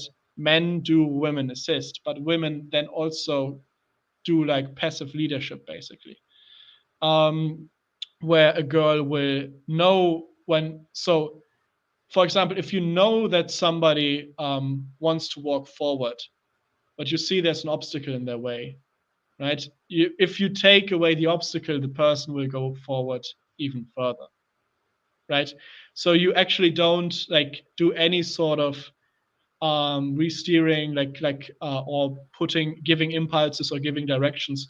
You just kind of work on the surroundings in such a way that you don't even change the rules. This is another important part, but you kind of work on the interactions that are going on so that things happen as you would like to see them happen. And this is something that very naturally comes to women. Women usually learn when they enter early adulthood how to interact with boys, right? They start learning that.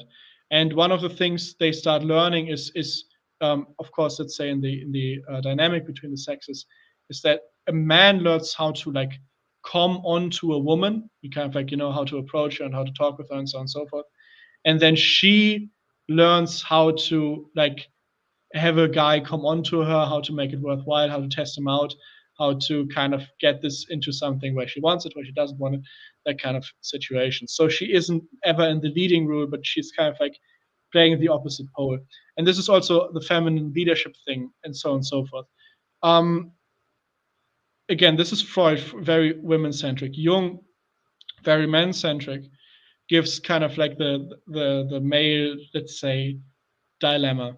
And this is anima possession. So in the Jungian conception, which is largely inspired by the Hermetic and alchemical tradition, each person has a kind of a mirror identity that is of the opposite sex. So the man has the anima, female, and then the woman has the animus, male. And the anima and the animus are what drive the respective sex. So a man kind of chases after his anima. What is the anima? The anima is a conception of femininity that derives itself from the man's impression of primary figures of femininity in his life, most primarily the mother. And it is effectively, if you want to boil it down into very, very, very simple conception, it is the woman you want to end up with, right? It's your waifu, basically, right? Anima possession and waifu culture, deeply interlinked. Okay, it's the feminine ideal onto which you map the women in your life and the lens through which you see the women in your life. And it is very easy for men to get trapped in this because a man needs the anima, and it doesn't actually need to be a girlfriend, a woman, a wife in that sense, but he needs a receptive element to engage in what Jung would call I'm lacking the vocabulary right now, but it's effectively a sort of self-actualization. Not in the sense of like how we have it nowadays, I don't know, like Steve Jobs self-actualizes, but more in the sense of becoming at ease with being a person, being a definitive person in the world that is limited, but also, let's say, part of the world in some sense, right? Becoming a member of society. Of course, example people always like to give from mythology is the Epic of Gilgamesh. When you have the two main characters, Gilgamesh, and he's called Enki, right? No, it's a different Enkidu. It's Enkidu. Enki's a storm god. Enkidu's the wild man. Yeah, Enkidu the wild man, exactly. Enkidu. And the first thing he does, of course, famously, is he sleeps with the temple prostitute for like 2 weeks or something, and that is effectively again a bad let's just call that a bad encoding of the male need for engaging the anima to come into being in a special form. And of course, how it's, let's say, how people experience it, or supposed to experience less nowadays, more in the past, and how it's often supposed to go is that actually this act of coming into being is linked with creating offspring. Because as you create offspring, you suddenly create something that is of yourself, and for that you become yourself. Because now you have some and now you have basically a mirror in which you can look into, right? And your wife provides that mirror for you first, and that makes you able to raise that offspring as your own. Before men are able to do this, again, they're possessed by their anima. And anima possession builds out in 2 ways. Again, not 2 ways, in 2 poles, I guess. And then there's a lot of in between. So on the one hand, you have the Andrew Tate kind of guys, right? Let's say, dealing with women, kind of like dealing away with women, and really seeing them only as objects and as like pawns to play around in your games. Basically, this is something like, this is a resource basically I can use, right? He of course engages in prostituting women, and he sees them as, when I reach status, women come to me like a sort of award medals, that kind of stuff, right? And then on the other hand, of course, you have the kind of simp behavior, which right-wingers usually like to say it's not part of us at all. They usually like to be more on the Tate side, and then the simp behavior is something we more associate with left-wingers, right? Where it's like giving a lot of money to a streamer or something, and like elevating a woman to this deity almost. And both of these kinds are anima possession. Anima possession is really felt when somebody like is intrinsically changed by being surrounded with women. If you're kind of like us, like in your 20s, you will know exactly these kinds of guys, right? They are like this when they're amongst the boys. They're like this, that when there's boys and girls together. They completely change. And a lot of issue with anima possession also harkens into the other things, because women, again, for men, are connecting points into the society. So this schizophrenic behavior of, I'm super edgy on the internet, but then when I go into real life, I don't actually like stand up for any of the positions I aspire to on Twitter, have often this kind of same idea. It's like, if you like, do you say it in the presence of women or don't you? Basically, right? Of real women, not of e-girls. E-girls don't count. E-girls are fictional. E-girls are 2D. Okay? If you can't neg your wife in front of your mum in the same way you banter with the guys, then there's a problem. Perfect. Yeah. Okay. Next one, lack of vision. This bullet point isn't new to anyone, but it has to be routinely included. Like the lack of a good white identity is one of the least worrying ones due to how commonly understood it is. Even so, the way the current online right organizes itself is deeply diffuse, and more importantly, the lack of vision means that the online right continually finds itself not through itself, but as a reaction against leftist orthodoxy. A good example is being pro-James Bond. James Bond is boomer smut. It encourages vice, vice, vice, even more vice, endless vanity and subterfuge. Everyone is better off when Bond vanishes from common consciousness, but since it triggers the libs, it's now finally faced. And someone people rally said behind it. Yes. Someone said it. It's gross. Yeah. Yeah. Like there's nothing. Oh, somebody says on the last point, I guess it's good to bring up. How do you distinguish from good psychology from bad psychology? Because my STEM brain sees it all as kind of made up.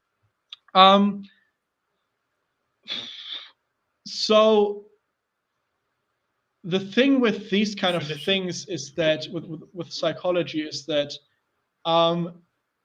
it's not like STEM, right? The proof is way less in the pudding. The proof is way more in actually just, yeah, my gut feeling tells me that's right. But in a special way. So your entire let's say unconscious, right, is made to decipher human interactions. It's something we as social animals, like social interactions take up a primary role in our own conception of the world. It's something that's essential to our being. and a lot of our being is dedicated to decoding it. So of course, let's say there are certain proofs to it, but those proofs, I mentioned that in the last stream we did together as well, they're not very good. For example, do you have therapeutical success with it, right? Which is somewhat of a proof, but again, it can be a complete, like, therapeutical success could mean that you're actually dooming the person even more, because there's no real like criteria by which to assess it, right? Like, does this so for example, I have a book on my shelf against esotericism and the New Age, and there it kind of goes into these different New Age cures. And a real problem with that is they levy a feeling of things getting better, and then they work, but in that they teach you, like the primary role they actually take is teaching you a certain worldview, right? So you get like some essential oils or whatever, but then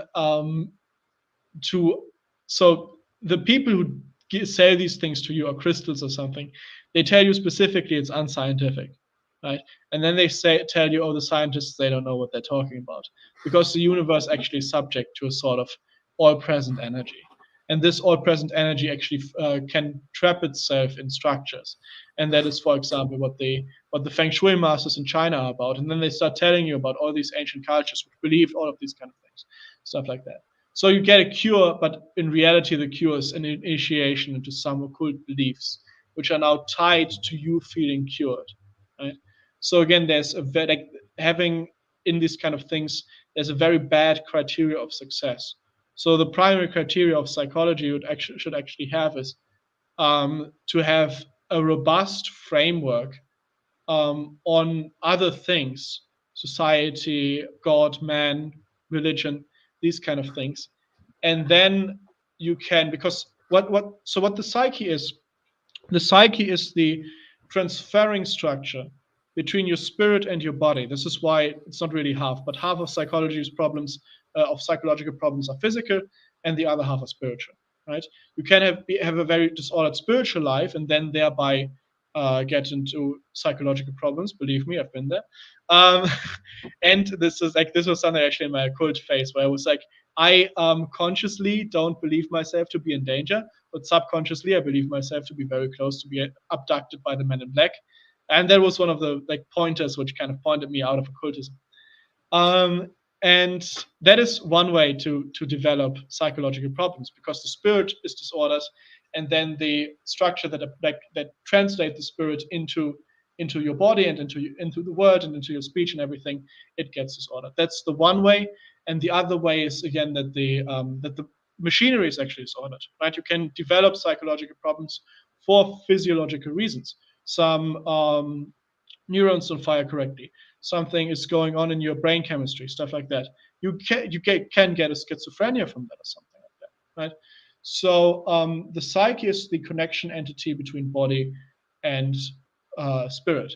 So if you have an understanding of the spirit, right? If you have an understanding of the body, then it's much easier for you to decipher like how these things must be able to interlink and how they mustn't be able, right?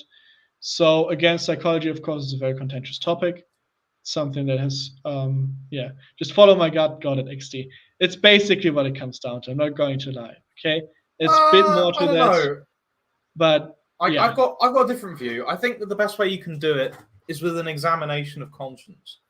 And by this I mean, first of all, it's important what goes into the examination of conscience, because that relates to what God is and what God has said, who knows man better than any human being possibly can, right? So like the moral rules don't exist arbitrarily. That's the first thing. The second thing is how many sins are you committing, right? And sins are those things that act out of accordance with what God has determined. And if you're acting out of accordance with human nature, then you're broken. So just the examination of conscience and the tactics that help you to fulfill the examination of conscience to greater and greater extents demonstrate a more effective psychological model, I'd say. Yes. Yes, but this is looking at the spirit, right? You're not looking at psychology itself now. Now you're looking at the spirit, right? So that's kind of like the point exactly. And then again, and of course you need to actively take part in looking at the spirit. But then when you have a strong enough spirituality, then you can derive your psychology. So yeah, that's. Now I also wanted to say another thing. But it eludes me now. I don't know. It's of course it's not really like comes down to follow your gut. Oh yeah, this is what I wanted to say. If you kind of read into a psychological thing, always think of where does this come from? What are they actually trying to do with this? Be very, very charitable, right? Because people usually have good points or they have bad data, right? Like some psychological phenomena are just outright fake and they're from bad data. If somebody kind of comes at you and they kind of like base themselves on like one study or something, bad data, right? Psychological data, like renownedly bad. But then if you have conceptions again, like the Jungian frame of self-creation and or the Freudian frame, again, Freud, underrated genius in my opinion. Everybody kind of knows him as like he's a coke addict and he like is weird. Both of those are true, and he definitely like gets a C on an F on communicating his ideas. But if you are able to kind of go past Freud's perversions, he actually is an incredibly insightful person who describes the human condition very, very well. But enough on that. We need to get along.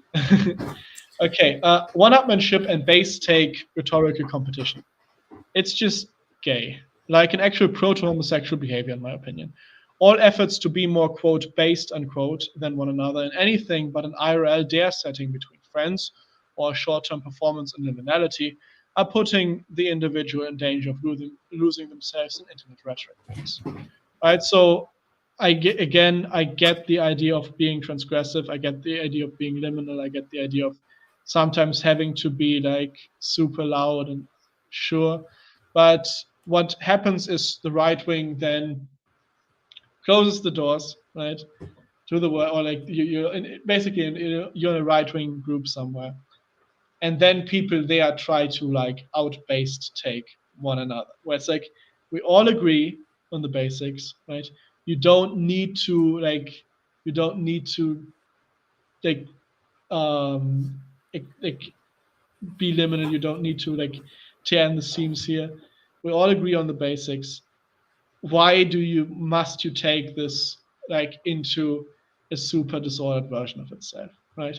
We all agree about that white people, of course, need a homeland, cultural continuity, need to rest assured that we're not basically like being treated as secondary citizens, stuff like that, right? That we know that we're able to defend ourselves as communities. Why do you then need to go into a right-wing group chat and say about like how we need to genocide Africa, right? It's like, or even worse, what this develops then into is that somebody somewhere does something good, right? And like it's an African, and suddenly, oh no, like, oh what do you really fall for the base black man meme? It's like, bro, like not every, it's like I see that there's tension there. I see that you have to take issues with things like BLM and stuff like that. But just come on, don't like this writing itself up. It kind of goes. You see how all of these things are kind of like a theme on a common diagnosis of the right wing. And this one is also just an aspect of it. This kind of like playing yourself up, going over the board with things that, of course, have good impulses, but then they just take on ridiculous proportions. And it's just toxic, and it keeps people down, right? It's an anchor on your heel, basically. And then the final point, the most important point, the one that is the core of either the central aspect of the core of all of this, if not the core of all of this itself. Intellectual pride. This is the final and most serious one. If this one didn't exist, I doubt I would have even made the substack in the first place. The online right is marked by a definitive need to be intellectually superior to others. This is also leads itself into a desire for superior, esoteric, occult knowledge to keep itself going, which likely explains the predilection toward failed authors mentioned previously. This has also led more and more to a culture that insists on being right about things, that has more and more given up the love for truth. It's also a culture that unilaterally despises to talk with anyone it doesn't deem as an ally in anything but a condescending manner. And that's why I'm writing this article. And this is really the point I really got to. Like, this has been something that's been developing for the last half a year, I would say, where I got into more and more of these interactions with people, getting through like browsing through various communities, jumping from little pocket of online right wing to little pocket of online right wing, always to be met with the same kind of veneer of having everything figured out, having these set enemies, these set allies. Of course, and there's fun examples. For example, somebody shared an article, a news article about the Pope doing something that through the headline seemed as if it was bad, like as if it was taking away something from the church or something. I don't even remember what it was anymore. So I go into his room and I say, yo, bro, if you read the article you posted, you will see that what he actually did was something that is completely in keeping with church tradition. Oh yeah, I remember what it was. So it was an article from some terrible rag that read, Pope says all the clergy are watching porn. And it even said it in a relativizing way, where it's like kind of like Pope, it's like it sounded as if he's it's kind like of saying, tacitly approving, yeah. Yeah, Pope approves of clergy watching porn, basically. And then when you read the article, it's basically the Pope saying, yeah, we have our own problems. We have people watching porn, right? And we need to get ahead of that, right? And it was like three sentences into the article, basically. So I go to the guy, I tell him, and then he goes, oh, well, I guess he was right on this one. But I mean, with that Pope, what do you even care about anyways? It's like, bro. Oh, that again? This yeah, is the sort of the trash the thing, reason you yeah. have these opinions is because you shared the same trash 20 times before. It wasn't true then, it isn't true now, right? And it's like, but it's this veneer of superiority. It's for everything and everyone. And whenever somebody becomes prominent, it just waits, this crab bucket just waits on them to have something where they can feel superior to that person as well. For them to trip up in some way, for them to say something that might sound cringe, right?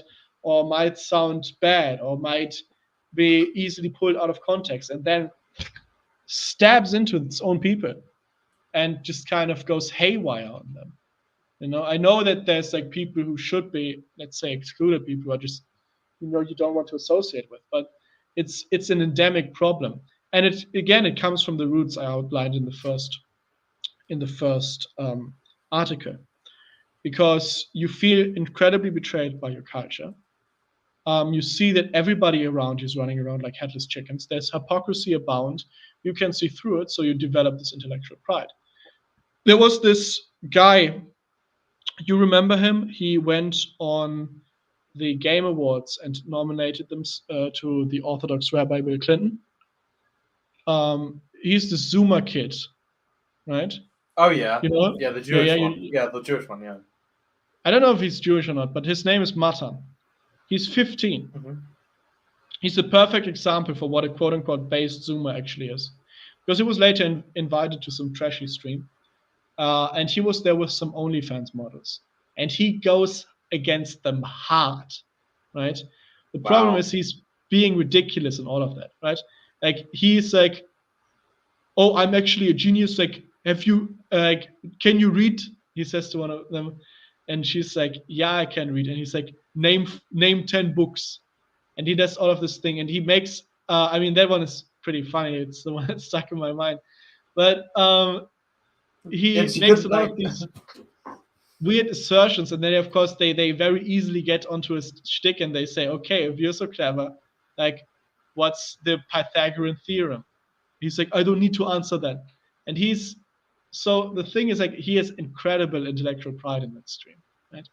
And the thing again is that it is very easy for a young person, for a young Zoomer. I teach Zoomers, right? I teach Zoomers mathematics as a side job, and I talk to many of them, right?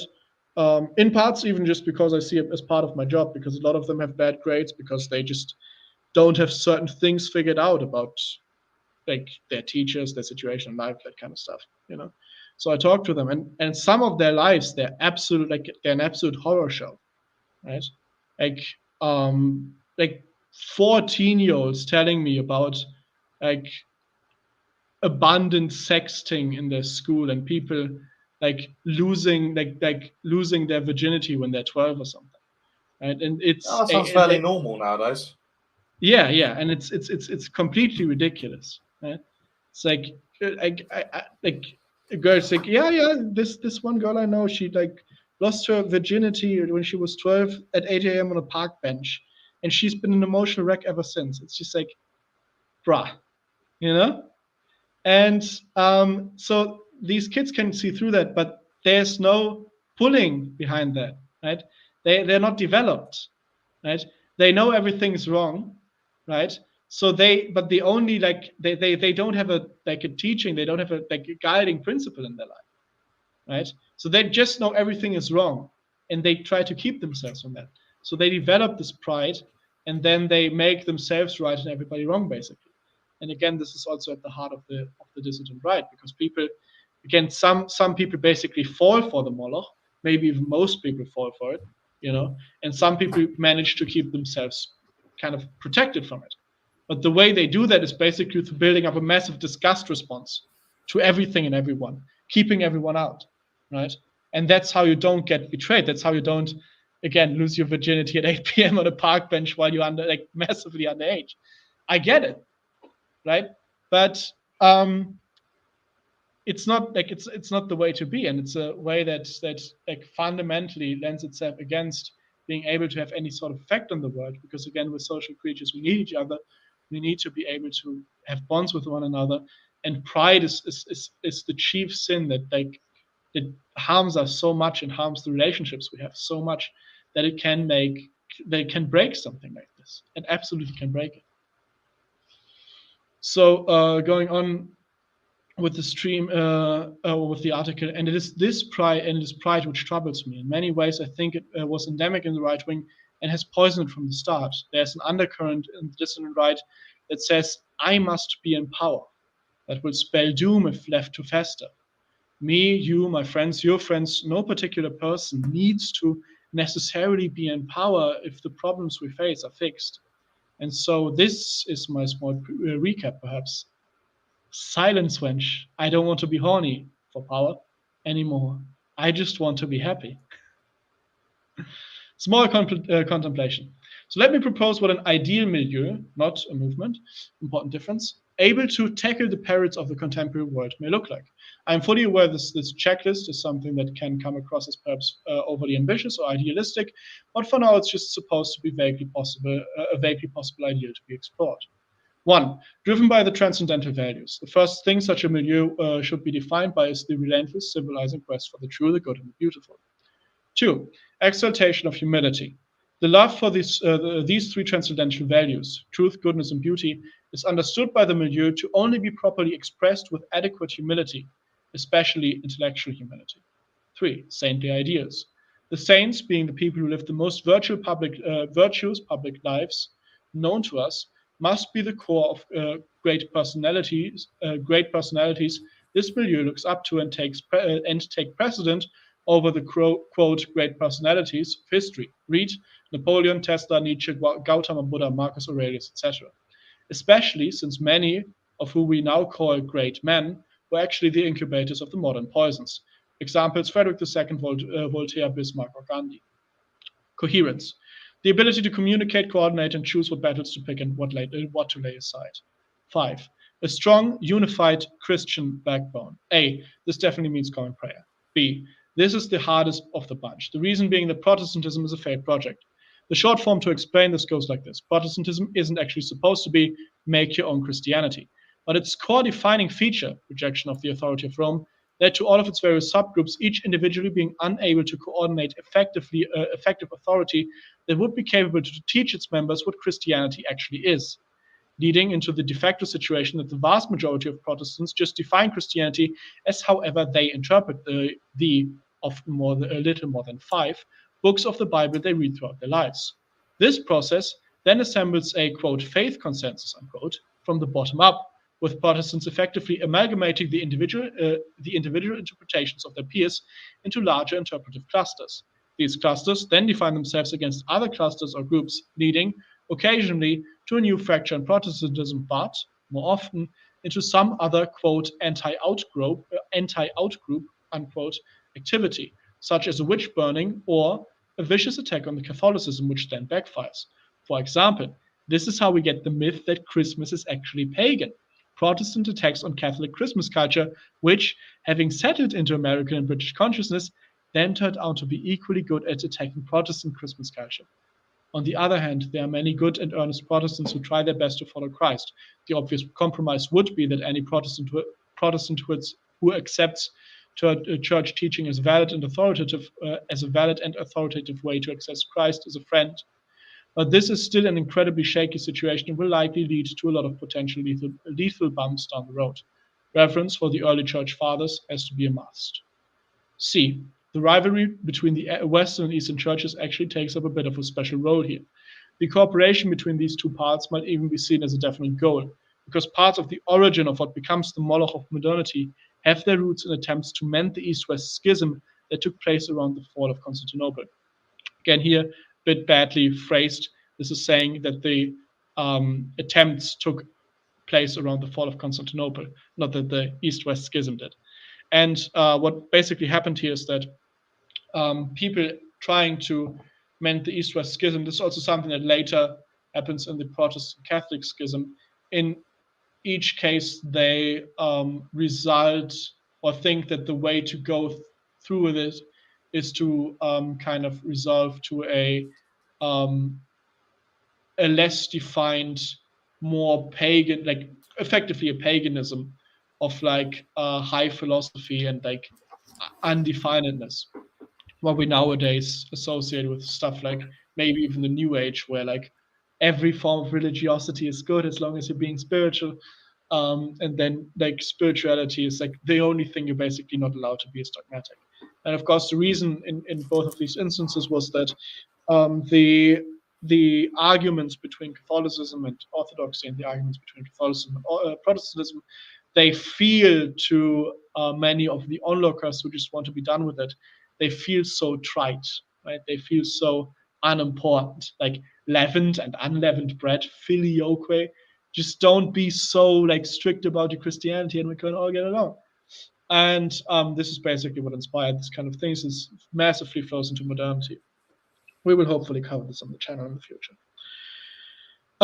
D, this is probably the one you will dislike the most, Elliot. On the other hand, the admittance of non-believers isn't theoretically as big a deal, as long as they're okay with partaking in a definitely Christian milieu. For the simple reason that they have no claim over any sort of authority to define Christianity, which gives them a sort of humility of ignorance regarding the faith. So of course, it's often non-believers or those of other faiths who feel most entitled to declaring what Christianity actually is, which automatically disqualifies those types. Yeah, I do disagree with that.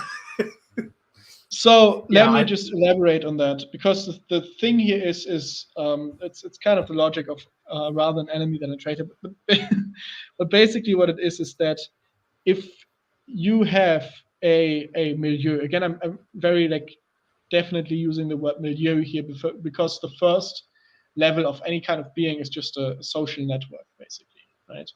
Kind of like sussing out who's your friends, who's your enemies, and then these things can morph, like, let's say, depending on need, right? Do you need activism? Then you can do activism together. Do you need to create content? You create content together, that kind of stuff. And as long as it's like specifically Christian, it's like based on Christianity, you pray together, the church is seen as absolutely authoritative, then an atheist can come in there and then he just has to, let's say, subordinate himself, which is the same thing I said for the Protestant, right? But the atheist has the advantage that he, in an ideal form, which again is almost never present, that he should bring to the table basically the idea of, okay, I don't really know what you mean with this, what you do by this, why this is important. I will just go along here and kind of do my part in this little way, right? And then, of course, hopefully through growing into such a milieu and through interaction, being able to grow into being into understanding the faith in a proper way, really. So that is how it is meant, basically. Okay, so here's my view on this, right? And you can respond to it. My view isn't, of course, that we can't be friends with those who are outside of specifically Catholicism. So Eastern Catholics, and Roman Catholics, I considered this as one in this case. The liturgical issues don't matter. However, my concern is that when dealing with a specific movement and when sharpening rhetorical points against the progressive foe, I think that it benefits us to be as philosophically unified as possible. And if you have, I was thinking when I made the video specifically of pagans. Yeah. Pagans and also atheists, to a much lesser extent Protestantism, although it depends on the Protestant branch. Like, I think that most of the traditional Protestants would probably be all right. But if we can't even agree on the nature of God, then how can we possibly agree on the logic that goes towards the points that we agree with? Now, this doesn't seem like a problem initially and in the short term, and it isn't. But in the long term, that's when you get fractures. Because if we disagree on the nature of God, and if we disagree on the nature of even epistemology for some of them, right? Like some of them will hold that you can't have natural theology. If we disagree on this, then that will lead to factions forming, or a greater possibility of factions forming within any movement. And then this will lead to a loss of momentum in driving out the culture, because we must face it, right? We know that we're in the minority. There is no moral majority that's hidden and stays quiet. Most people completely disagree with us.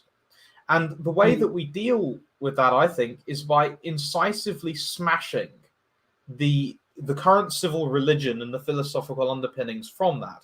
And if we have that weakened by a frankly disordered paganism, like there are some people who are more Platonic, right? But a lot of it is kind of lizard brain, as far as I can tell.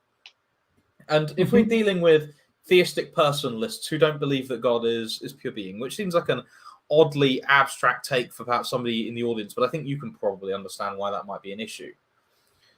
If we soften our line on this and we soften what we're saying, then it's going to have less power to overthrow logically the civil religion and the things underpinning that. So that's my contention there. This isn't to say that they can't have their own groups and we cooperate with them and that we're friends. My concern is internal stability within the movement. That's my concern. Yes, so let me answer on that. I definitely see that point. And it's something that I also wanted to get across, but I think you got across better. But the thing I think let's say you're not accounting for in this, is that there's a lot of people who just don't have these opinions formed, right? So when I was writing this part, I was including it specifically thinking about certain people in my, let's say, online friend groups, who, for example, they're pagans, they're atheists, and they watch my videos and they like my stuff, and they just don't have any formation on these questions, right? So you say, what if we disagree on the nature of God? But there are a lot of people who just have a vague idea of God, and if you say, okay, this is the definition we're running with, they would just go with it, right? And these kind of types I don't see a gripe with, but I definitely see what you mean, and this is or have more of a gripe with a Protestant than this kind of type, and which is why I also include that kind of like, as soon as they start telling you what God really is or how your faith ought to be, that's kind of when they're out. Is so when you a Protestant usually has like very strongly formed opinions because they've already chosen the Christian faith, and if they're like active nowadays, and like in inner circles, then it's not going to be like a lay Protestant who never really like who only goes to church once a week and maybe does like some like helping the homeless or something, right? And has like no idea of the faith. So that's why I kind of like spring out on that specifically. But then on the other field, I just know a lot more persons who just haven't made their mind up, right? They haven't really paid attention to these questions yet for various reasons. And then once they do start considering that, they can get along with it. And of course, let's say you can't ensure that somebody converts. But let's take, for example, the Shroud of Turin, right?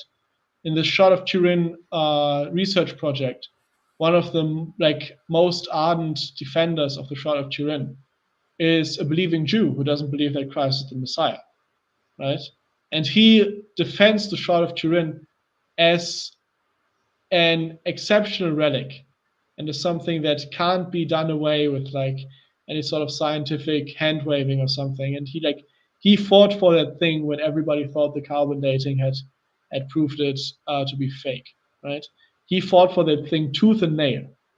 That thing is maybe even a bit derogatory when we're talking about Christ's burial shroud. It's a little bit. He fought for the shroud tooth and nail, right? Yeah, go on. Yeah, I was just saying. I think that just shows that grace is needed for conversion, because knowing what I know about the Shroud of Turin, this is a complete aside. I don't understand how somebody could believe it was true and then not concede that Jesus was divine. And but this is exactly the point, right? He goes like along with all of it, and he even like is okay with like biblical analysis of it, but he kind of just makes a final stopgap basically, and okay, this is legit and incredible artifact that is not like that needs some explanation that we aren't able to provide, but that doesn't mean we're never going to have an explanation for it, right? So he basically, let's say, wants the shroud to be unexplained. And that is effectively the let's say, the take that you can tolerate in a movement in smaller quantities, where they say, okay, we accept this definition of God, we accept this definition of what we're supposed to, or we accept these ideas of how society is supposed to work and so on and so forth. But we don't want it to be let's say, present for us, right? So we can accept God as the prime mover and his presence and everything, that we are supposed to believe this, right? And we can act, they can basically take the Peterson route where they act as if it's true, but they don't in their heart of hearts believe that it's true. And that is something that's just the option for every person, right? And then, well, they have to settle that in the afterlife, but we can't take anybody any further, right? We can take people to the trough, but we can't make them drink. I think this actually brings up a very important question. What is the point of all of this movement? What are we trying to do? Yes, definitely. I will get to that in a minute. But of course, as salvation is and we will get to that. You know what? We will get to that. Let's just get through this because I'm also getting tired. 6, identification of the Enlightenment and Renaissance as key events that, quote, went wrong in European history. This is not a new point, and on which excellent work has already been done. However, this still needs to be extended in scope and depth, especially with regards to tracking down the elements that flew into the Enlightenment. Spoiler, most of it comes from 3 places: Emperor Maximilian I, the bubonic plague, and the Ottoman Empire. 7, affirmation of broad, black, white, East Asian, and substrate identities, Bavarian, French, etc., as unequal in expression, but with an agnostic stance towards supremacy. Unequal in expression here meaning black is not white is not East Asian, Bavarian is not French. Right? The defense of the broad category of white identity is more important for America.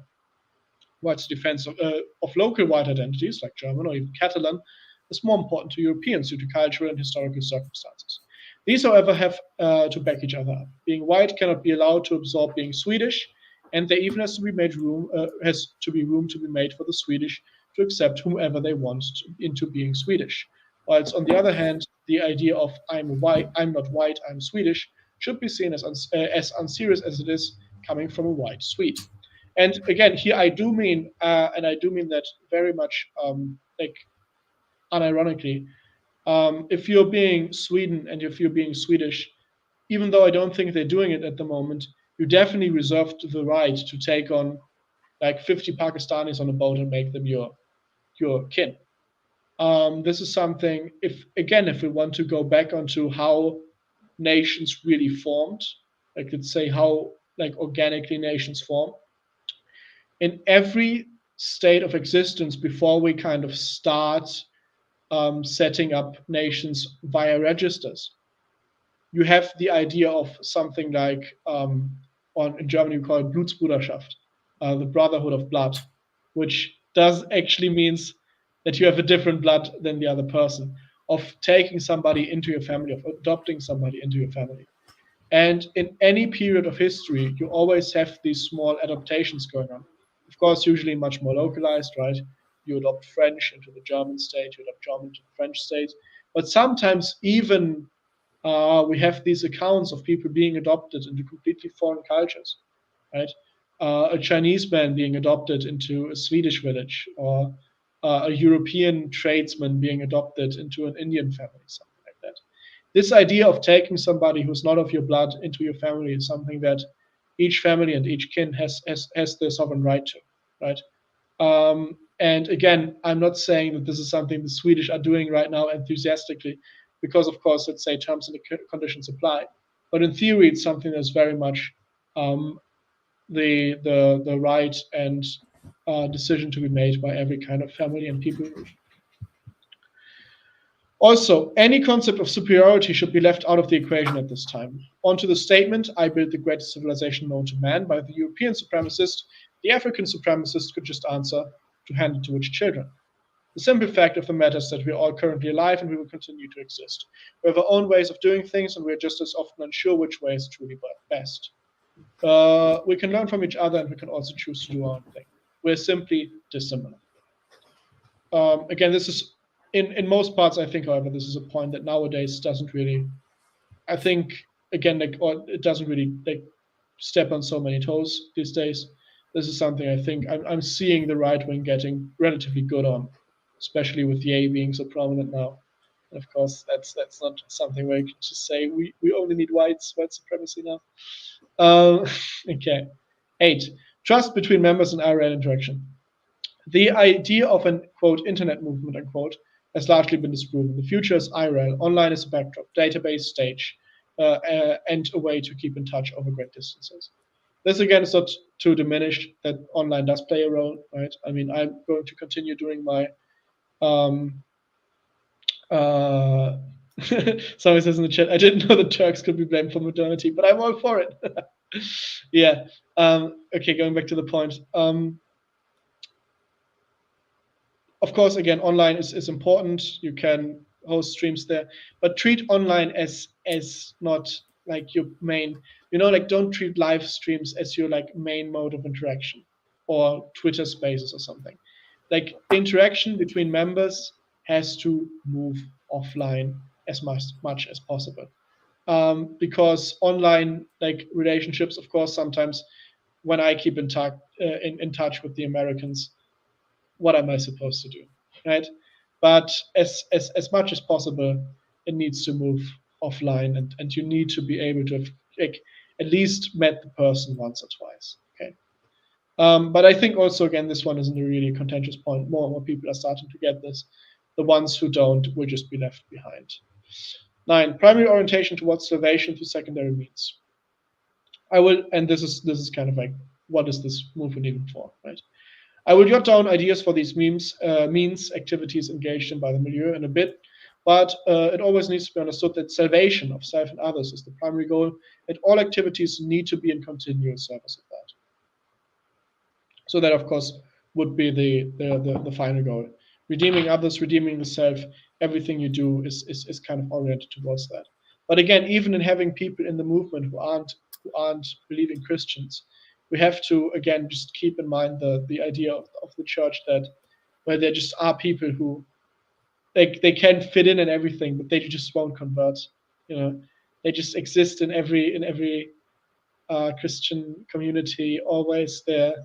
Our Lord talks about them in the Gospels. It's just going to be there, because we can't force people to convert.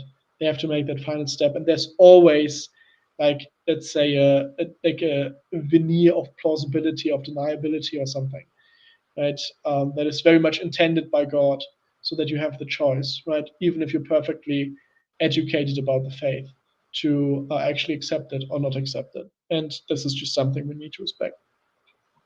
Okay. Getting to this further, because I kind of want to get done with it. And we're about, let's say, 2/3, maybe. 10. Formation of a common gate-kept communal identity and name. 2/3 of the second one, right? So not 2/3 overall. Oh, I see. Oh, okay, yeah. So okay, that's more, that makes sense. Go keep. Yeah. Formation of a common gate-kept communal identity and name. Oh, but we aren't NRX. We aren't the alt-right, etc. Are not a good show. However, the reaction was correct. These were all labels applied to milieus by the outside. The successful milieu needs to first know who it is, what it is about, and who is in it, before then taking up a name it gives itself. 11. Centered around the family as a nucleus. I lied about the Christianity thing. This is actually the worst part of the equations. Family and political milieus are usually a tete-a-tete concept. So this one is a doozy up front. But in the future, I will hopefully become clear why I put it here. So again, this is something I don't want to get into here. This has to do with something I mentioned on the Substack before, on the fundamental issue with family formation and trust formation. Something that I will get on, and then it hopefully will become clear why, on a first kind of glance, it's something that's incredibly hard, but also something that intrinsically needs to be solved to be able to provide the solutions for the wider society, because it's something that wider society definitely suffers from. 12. Strong hierarchies. Like the previous point, an obvious ideal. Like the previous point, an absolute headache of implementation, especially in the milieu. Like the previous point, something to be elaborated on in the future. Footnotes for now. 1. Codes of conduct need to be developed in tandem of the hierarchy's development. 2. Hierarchy should provide people with an understanding of what is within their places to discuss and what isn't. And this point 2 is like in addition to the other things hierarchy does, because this isn't something that nowadays is necessarily implied by hierarchy anymore. The idea that there's something within your place and there's something isn't within your place. This is something that we have taken in from the Americans, from American pop culture, that actually in American high culture you don't really have. The idea of that everybody has the right to speak, basically, right? But American pop culture has this idea that there is no being within your place, being within your rights to speak about something, and not being within your rights to speak about something. This dealt a huge blow across the aisles to everyone, because everybody always chimes in on every topic and just dilutes the conversation by a vast degree. And again, let's say the current regime kind of has made some of amends of it. So when you see regime drones, they will usually say something like, "Oh, scientists, actually, I stand with the scientists, you know. What goes into the vaccine? I don't know. Hacking science, that's all you need to know." That kind of stuff. It at least gives something of a stronger veneer of, well, this is something I'm not good at. This is something I am good at. And, I will shut up on this topic, basically. But that also is something that necessarily relates into the way biggest picture, because this is something that necessarily needs a common framework of education, because you need to be able to say, okay, this person knows about that. I trust them because I know that they've had quality education in this regards. And this is one of the main deep points I'm trying to poke at, basically. 14, prejudice against Americanism, prejudice against anti-Americanism. Both of these would spell death to a milieu. It has to simultaneously be able to grasp that A, the American civilization is largely successful and currently the most dominant and important civilization on Earth, and that B, the United States is not a shining city on a hill, but a young empire, likely still in its period of rise, that would do well to learn from other cultures if those others are willing to generously teach it and not belittle it. Again, something I want to let stand for itself. There are huge problems with Americanism. I just pointed one out. American culture isn't inherently superior. It is inherently disordered and like the worst thing ever. You just need to be able to apply more than a single lens on this. And it is a topic that is. I mean, they're the Romans. They're the Romans, and we're the Greeks, basically. Yeah, pretty much, right? And it's like Rome was never like we remember Rome much more fondly than it actually was. Rejection of materialism, but also anti-materialism. This secretly contains the entire debate on femininity with it, but also something to be included here for completeness' sake and to be elaborated on at another time. So again, something I'm pushing forward.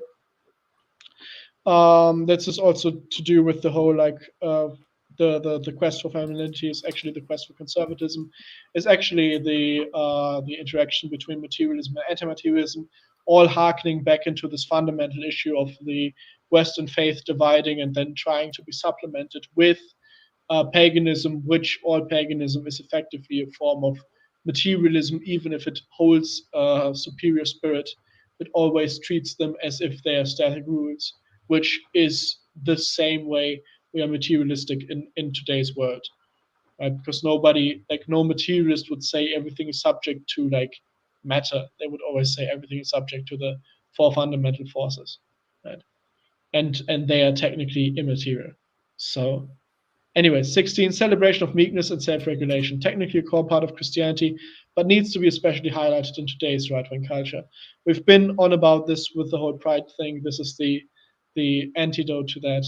It needs to not just be something that is, let's say, part of it. It needs to be something that is like actively celebrated. The same way somebody kind of posts a giga chat or like associates people like Andrew Tate with being a giga chat, people who kind of like are verbose and stuff like that with giga chattery. The real thing is you need to associate people who display meekness, self-regulation. There are attempts at that, and there are memes like that, but this is something that needs to be brought out, and that at least for the range of the milieu, completely needs to overtake the idea of the conquering type or the war. Well, warrior is a contentious word because, of course, there's like the need to fight for things, courage, strength, resilience, that kind of thing. But the kind of like the savage warrior Viking type. I think you guys know what I'm talking about. And again, looking at it from the perspective of pride, I think it's completely. There's the Crusader and the Viking. Yeah, basically. And then the last point on this one is anti-journalism. And here I just say the entire institution of journalism is fundamentally broken and hostile to the interests of wider society. This means there are no good publications. Any published journalistic article is a hostile entity that takes up energy, provides misinformation, leads you astray unless proven otherwise. This is, I probably will do a video on that at some point. I really like Noam Chomsky's book, Manufacturing Consent. And by really like, I mean, I like the first 2 chapters of it, and everything else of it is just fluff and unimportant, because he basically copes that actually media is only against left-wingers when it's completely untrue. If you imply as 5 reasons onto why media will always be hostile to the people, you will see that this is actually was perfect, for example, a perfect prediction of what would happen to YouTube. Every single one of those 5 steps happens. The only one that didn't happen in the way in which he said it would happen is the 5th step. He says is that anti-communism is a civic religion that always colors over the media. And there, of course, the obvious correction is that whatever running framework you have will always color over the media.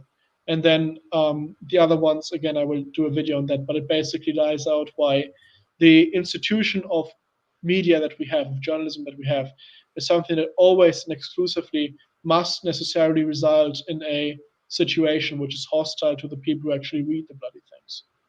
Okay. So what are the other 4 steps? Huh? What are the other 4 steps? So one is just how on how to pay for the things. So you either have being state sponsored, ha ha ha ha, or the other one is paying for it with advertisers, but then you have to effectively become a corporation's outlet, right? Because you are dependent on them to pay your money. This is what happened with YouTube, right? The first one. Then there is, I don't even know if I get all the 5s onto one chain right now. It's very late. I'm sorry, guys. That's why I just want to rush through this. This took more time than I thought it would. Probably going to be, hopefully not going to be another 3-hour stream. And then one is the idea of expert and let's say reformed opinions. So again, he's writing about this from a Cold War perspective, where you had all these people on newspaper interviews who are like, "Oh, I'm a reformed communist," like, "Oh, I used to be a communist, and this is why communism is bad." And he basically displays these people to be phonies, which is completely true. You have the same thing for right-wingers nowadays. Again, this is what I'm joking about at the beginning of the second article. It's kind of like, "Oh, I used to go into the right wing and I was so lonely and they made me feel special. They're all evil racists, but they make people feel special, so they're very dangerous. And they're if you don't make me feel special, then they will make people feel special, and then they will kill us all." That kind of stuff. That was a point.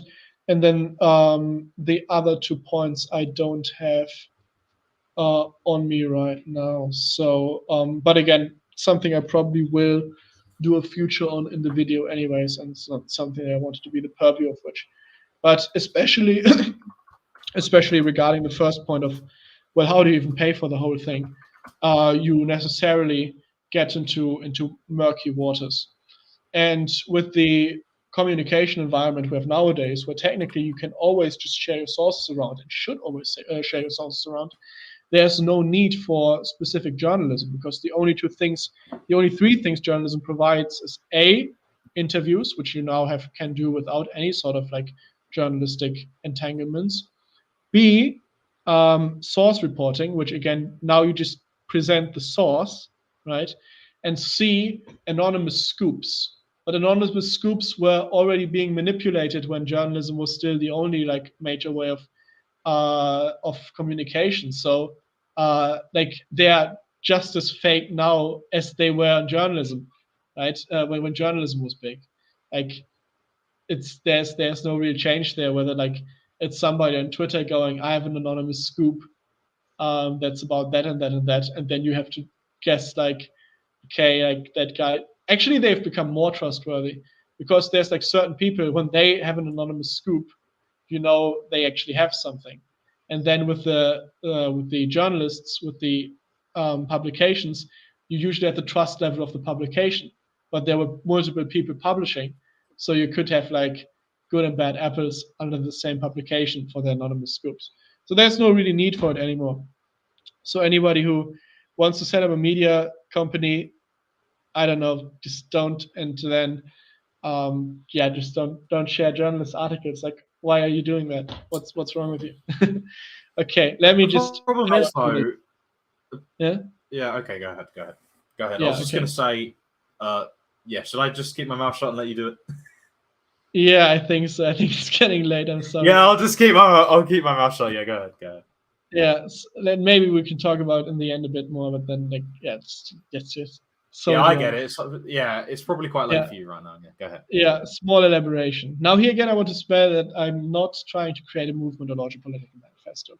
I simply desire to outline a milieu which I define as a collection of people striving towards common goals and mostly common sequence, sometimes collaborating and sometimes doing things their own way. This is because of my original intent. I myself would pursue the true, the good, and the beautiful. I would like others to join that quest as well, as to give the world as much of what I find as possible.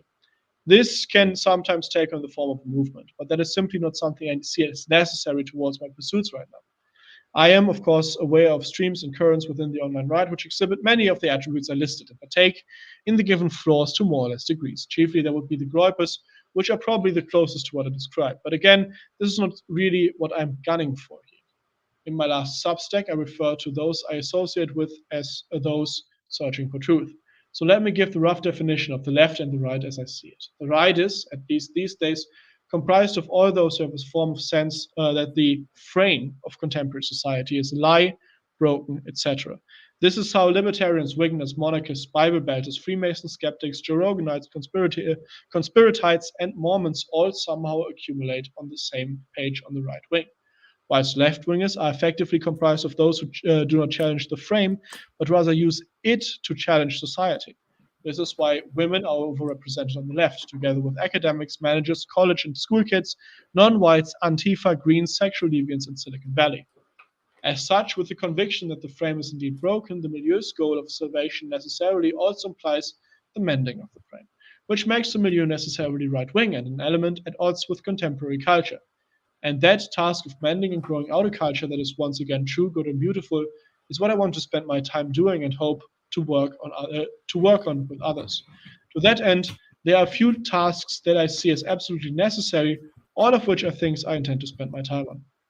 And I will just read through these this without any sort of commentary. Small orientation. 1. A rediscovery of history unified throughout the ages. A. Especially a complete overhaul of medieval history. B. Also rediscovery of prehistory and biblical history. C. Crisis logos has to be the focal point and linchpin of this history. 2. A formulation of a central critique against the Enlightenment and its consequences.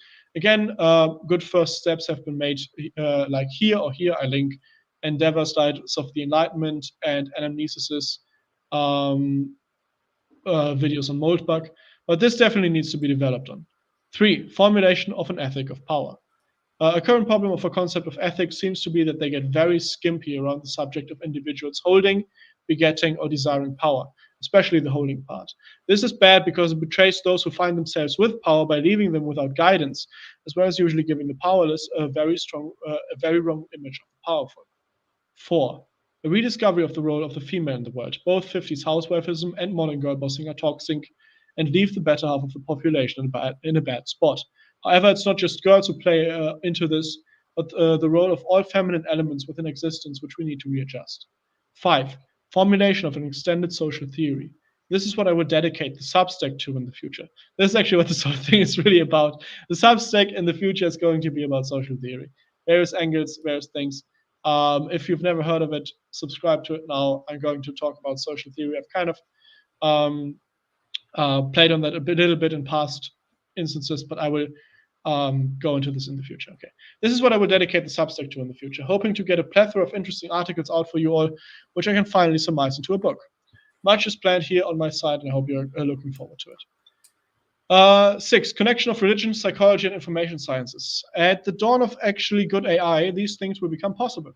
With computer science being a natural fusion between the 7 liberal arts, grammar, logic, dialectic, arithmetic, harmonics, geometry, and harmonic geometry, what astrology actually was about, a strong milieu has the very real ability to create a new liberal arts curriculum here that can once again serve the liberal arts' original purposes of elevating man.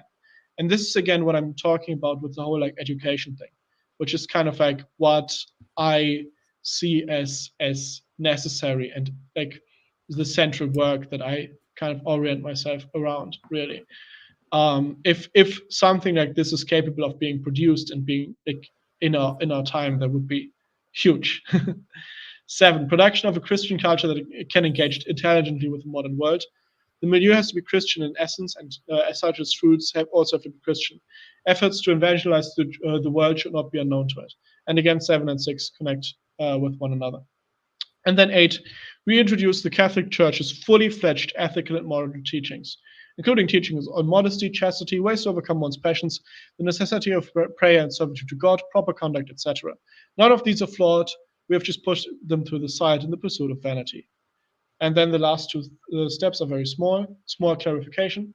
Now, again, this is not a call to banners. It is rather an update as to what I'm going to be doing in the near future on both the channel and here. So here being Substack. This is just a task as I see it at the moment. I have a decent enough idea of where I'm going with all of this, though the process of that path's correct formulation is simultaneously also the task of its pursuit. I will from now on make more attempts at getting a milieu set up. However, the precise concept of its constitution is derivative of the insights I will hopefully produce on the Substack first. as it is easy to just get people together only to have them sit around in a dead online chat. Small finalization. So from now on, the Substack will have a purpose better than being my occasional rant soapbox. I've already let some of that shine through in my recent articles where I quote James Coleman's Foundations of Social Theory, and you can expect more on this front in the future. The YouTube channel's main series and German history series will continue as they have. I've recently summed up the bullet points for all of the videos leading up to 0.20, or about 27 videos in total, possibly more depending on how I split them, which will be the last of the 0 point series. Though this process will likely still take on a couple of years to get them churned out, depending on how much free time I can find to make videos. I also plan on launching a website this year, primarily a register for my various idiosyncratic concepts. All of what I do is still very much in its baby shoes, and in many ways I still have to become comfortable with it, but I hope that what I'm doing with my time and on the web will very much blossom into a gargantuan grove of many fruits. And that's the finalization of the article.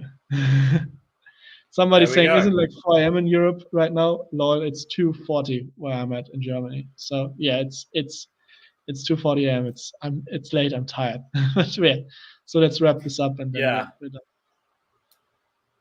Bro, I could go on for like another hour, ironically enough, because I'm an hour behind you. But yeah. Yeah, I will now leave. Yeah, I will now leave you with the chat and go another hour. I must admit, like what you were saying about education right now, I mean, that's basically what I'm working on. This isn't so much present with right-wing people, but among the Catholic milieu, there seems to be a few dozen people who are interested in learning Latin. And I mean, it has an actual practical use, right? Yes. For sacred things, it's like moral theology. A lot of the old stuff is only in Latin, but also for our own culture, like a lot of the history is only in Latin.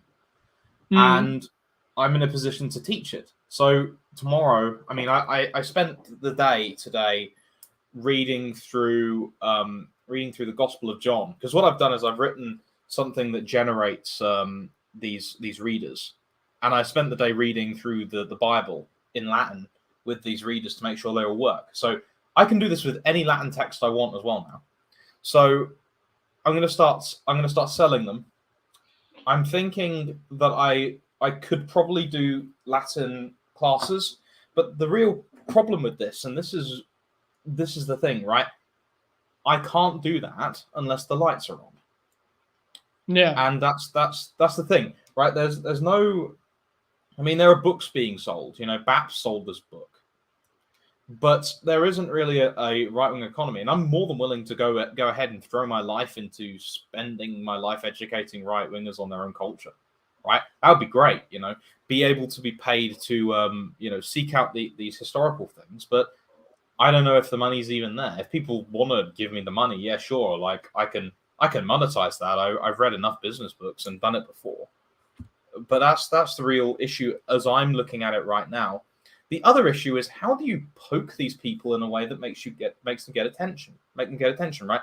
Like the person that I know who's the biggest, aside from Distributist, who I'm not sure would have me on because I haven't really talked to him in years, is Settler's Lament. And Settler's Lament is, he's not the most active. How do you even get to, how do you like sit down academic agent, tie him to the chair and like get him to do this? That's the question. Yeah. I mean, it's in AA. I mean, the way I see it, right? Yeah. I mean, it's always like, I mean, this is what I said. It's just constant discussing the same points over and over again, from what I can tell from the outside, right? It's always like these same. And granted, I haven't been paying as much attention to their content as I really should. I haven't really been watching it at all. But from what I can tell, it's always Carlyle this, Evola that, like the Holy Gospel according to Julius Evola, right? That's what it seems to be to me from the outside. Yeah. Well, AA is writing his own books and is making his own courses, right? That's great. But why is he relying, as ST has said, on subpart authors? What, like? Yeah, that's the thing. That's the thing with AA. I have personally not taken a single course of his. I have personally not read The Populist Delusion. From what I can tell, not to badmouth AA or anything, but let's just say out of the people who I respect to have competencies in the fields about which he writes and or makes courses. And I specifically probably have, oh no, wait, actually, no, I don't. Okay. None of the people I have spoken to were satisfied. And I just say that, right? So it's not even to say that it's necessarily bad. And I do share definitely the sense of he's doing something, right? And that is great, right? And in many ways, like that's kind of the first step of setting up. I mean, he really has shown that if you can get on the right wing, if you can get the veneer of being academic, he's the academic agent. And I think I was also one of the people who believed him to be to first be a professor of economics. He's English lit. Yeah, I know. Yeah. I know his. I was shown his docs once. Yeah, I mean it's fairly public now, as far as I understand. Yeah, like he is an academic. The trouble is that he's an academic in English literature and not economics. Yeah, that was the first thing with him. That was really funny to me because I discovered him, then put him away, then rediscovered him when he was still at like 10,000 subs. I think I discovered him when he was like at like 5K, then rediscovered him when he was like at 14K or something. And when I rediscovered him, I was just getting started at university studying international business, basically. And in my first year, I was like, oh yeah, he's an economics professor. He talks about all the things that my econ professor is talking about, because I was taking econ 1. And then I was taking econ 2. I was like, wait, is this guy really an economics professor? Because like the things you're going for, it's like econ 1 with like very little concept of econ 2 and econ 3. And a lot of libertarian conception of economics is like that, actually, where you kind of like are intentionally obtuse about the, let's say, the problems that just arise later. And it's like, it's like on the basis of it, I am against interests in central banking, for example. We do have an idea of a central banking or of a banking system that is without interest. It's called Islamic banking. And there's a lot of like work that went into that, a lot of brain work. And it's not just, we can't be like, oh, it's brown people doing it, so it's bad. I mean, Islamic banking is there's a lot of really good ideas that have flown into it, and it still doesn't work properly, right? So just things to be kept in mind.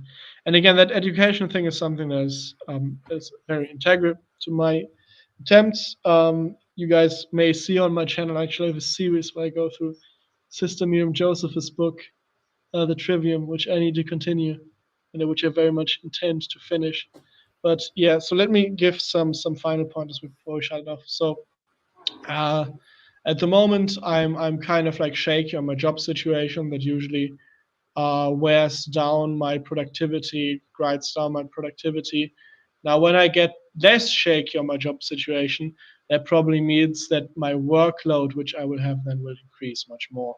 But with me, it's usually the case that when I have like strong working hours and good working hours, that I actually become more productive than I would be otherwise. So I'm usually like either productive all day or unproductive all day.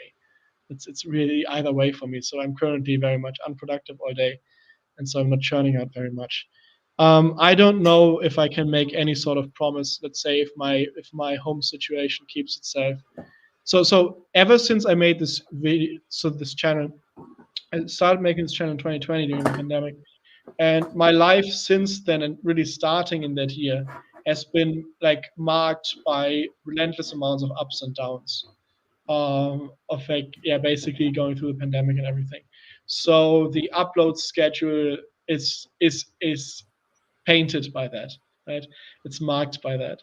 That is why I upload so infrequently. I actually want to upload more. I actually have a lot more I could upload again. Like I have pages upon pages upon pages of bullet points for each video, which I just basically need to put into a script and then read out.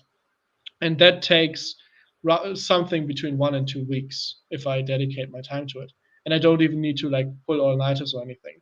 Like I Really? do a long Saturday basically twice, and then a bit of work on the weekdays, like a few hours on the weekend days, and that's it. Right? My videos don't actually take that much effort in the, let's say, in the creating phase.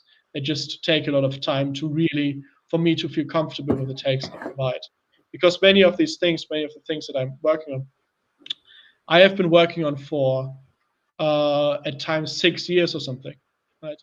I have a continually developing collection of notes I take with me everywhere, which I started in high school. Of ideas, kind of philosophical concepts, and so forth, so forth. These are things. Some of these they go back to when I was still an internet atheist, right? That I just kind of worked on, improved on, kind of aligned, and that is why the original name of the channel was Structured Thoughts, because it's just the structuring of all of these thoughts into one. And again, they kind of point all to a to kind of a central theme for the channel, which kind of like I hope it's just it's something that is in many ways kind of ethereal, so I can't really describe it. But I hope you see more how this is all a unified attempt at approaching the world that I just discovered and or developed for myself, and that I want to bring out to other people. I think I mentioned this before. The reason I do this channel is so that I am forced to basically work on conceptualizing the world, because I wouldn't be able to survive in it without conceptualizing it in a way that actually works, because any framework that has ever been granted to me has been a complete failure. And that is how I pursue the world. That is why I say again, like the pursuit I do is in pursuit of the true, the good, and the beautiful. And it all started when I, 6th grade maybe, made the promise to myself that without like uncompromisingly would always go where the truth leads me, which makes life interesting, to say the least, and it makes you a lot of like gets you to a lot of fights and makes you very good friends. And I can't say it was a bad idea. Definitely was something, yeah. And yeah, this is kind of what it's about, and this is how I will hopefully put this into the future. I hope that when I get a bit more of a stable situation going, that I'll be able to dedicate, let's say, stable effort to this channel as well. At the moment, I'm very impulsive about it. Like whenever I feel the kiss of inspiration, I just kind of like go into a frenzy, start pulling even an all-nighter, writing down a script, and then recording a video. And yeah, you're much more meticulous than I am. I am an I'm an incredibly planning person. I have always been that way. I pride myself on being that. I have like I don't know. It's just something I do for myself. I just like have these. Oh, this is actually also something part of the channel. Some of the reasons some of these things are so delayed, for example, some of the subheaders of the videos, right? I have videos like 0.2 and I have videos like 0.2.1. One of the reasons the 0.1 things are delayed is because many of my takes I actually bind into predictions. And then I see if the predictions turn out correctly or not. And then I use as evidence whether or not my take was good, right? So a lot of things, I'm just waiting for things to turn out certain ways. Or for example, I have an entire video series I have planned for when One Piece ends, which covers like at least four different great stories and series, but all of which are contingent on One Piece ending the way I think it will end. So at the moment, things are looking great. Hopefully on the One Piece front. But yeah, that will take 2 years until that story is finished. Or maybe I will do it like half a year before the story is finished, when everything is spelled out. So yeah, I don't know. I am a very meticulous person. I'm a very slow mover. I just like crushing people. I like crushing people, expanding out my ideas, and like if I can, assist my current living situation by providing a service, then I'm more than willing to put it forward. Yeah, Right? That's my view. I mean, Elliot here and I, we once had a bet that we would, because he frequently resets his YouTube. As you can see, with him not being Computing the Soul anymore, but Venturous at Nocte. Which is, I probably should stop doing that. Like, I'd have probably built like a pretty good resort. Like, I mean, Renaissance Man, which was my third channel, was paying my rent at one point. Yeah, you would have been like what? Yeah, like, you would have been again. I need to stop doing it. Right, like one of my friends of mine, he joked to me once. Like I keep built like he's like. So what do you call a road with a house that is built and is empty next to a house that is built and it's empty and next to a house that's built but it's empty? And it's like that's my YouTube history, isn't it? Because I build all these bloody channels. Yeah. But the reason I do it is because the reason I do it is because I like having a space where I'm habituated into talking about a particular topic in a particular place. Now, I think that's failed. So with Venturous, I'm not saying I'm just going to do whatever I want. So yeah, it's going to be more like it's going to be everything mixed into one. Because the problem with what happened with Renaissance Man is that I had some personal issues which kind of broke the subscription model a bit. And I mean, it was my own fault. I could have sat down and kept it going, but that broke down. I also got tremendously bored of repeating the same thing over and over again. Like I went through my channel history on Renaissance Man, and I found about 6 different topics that I covered in total out of like 50 videos. And I remember being tremendously bored by it. Then I did Computing the Soul because I had I was thinking of doing a PhD in computer science, and what I was going to do was I was going to structure artificial intelligence around the theories of the soul in the medieval scholastics, and that fell through. That was what I was called Computing the Soul. Mauritian Struggle was actually made because I was irritated because a certain person on the progressive left decided to attack Sargon, and I was so irritated by it, I just made a video one day. And this one, and this channel's been made. Sorry. This is actually something that also isn't like. So ST is my foray on YouTube. I had 2 attempts before that, and they culminate in ST. One was when I was 12. I wanted to make edited videos on video games. So I was playing League of Legends at the time. I was playing a game that was called the Attack on Titan Tribute game. I was recording my games, doing funny stuff on both, editing them, and wanted to put them on the internet. And they were, I would say, I don't know, I haven't seen them in ages, they don't exist anymore. But they were very well edited. I remember that. I remember them showing to people. I remember showing them to my dad, again, professional in the video industry. And they were actually they were fun to watch because they were over music, and I was very good at using the music for punch, basically, right? And to kind of like do my jokes and everything. It was music, video game footage, and then text over the music, and like with still frames, and like I did a lot of that. That was the one thing. And then I also had that that other phase when there was around 2015 or something, where I guess what you nowadays call BreadTube started to emerge. And I was watching like the skeptic YouTubers in the first wave of the culture war, and people like 3 Arrows, and I think it was 3 Arrows who came onto the scene. And 3 Arrows was different than the other people.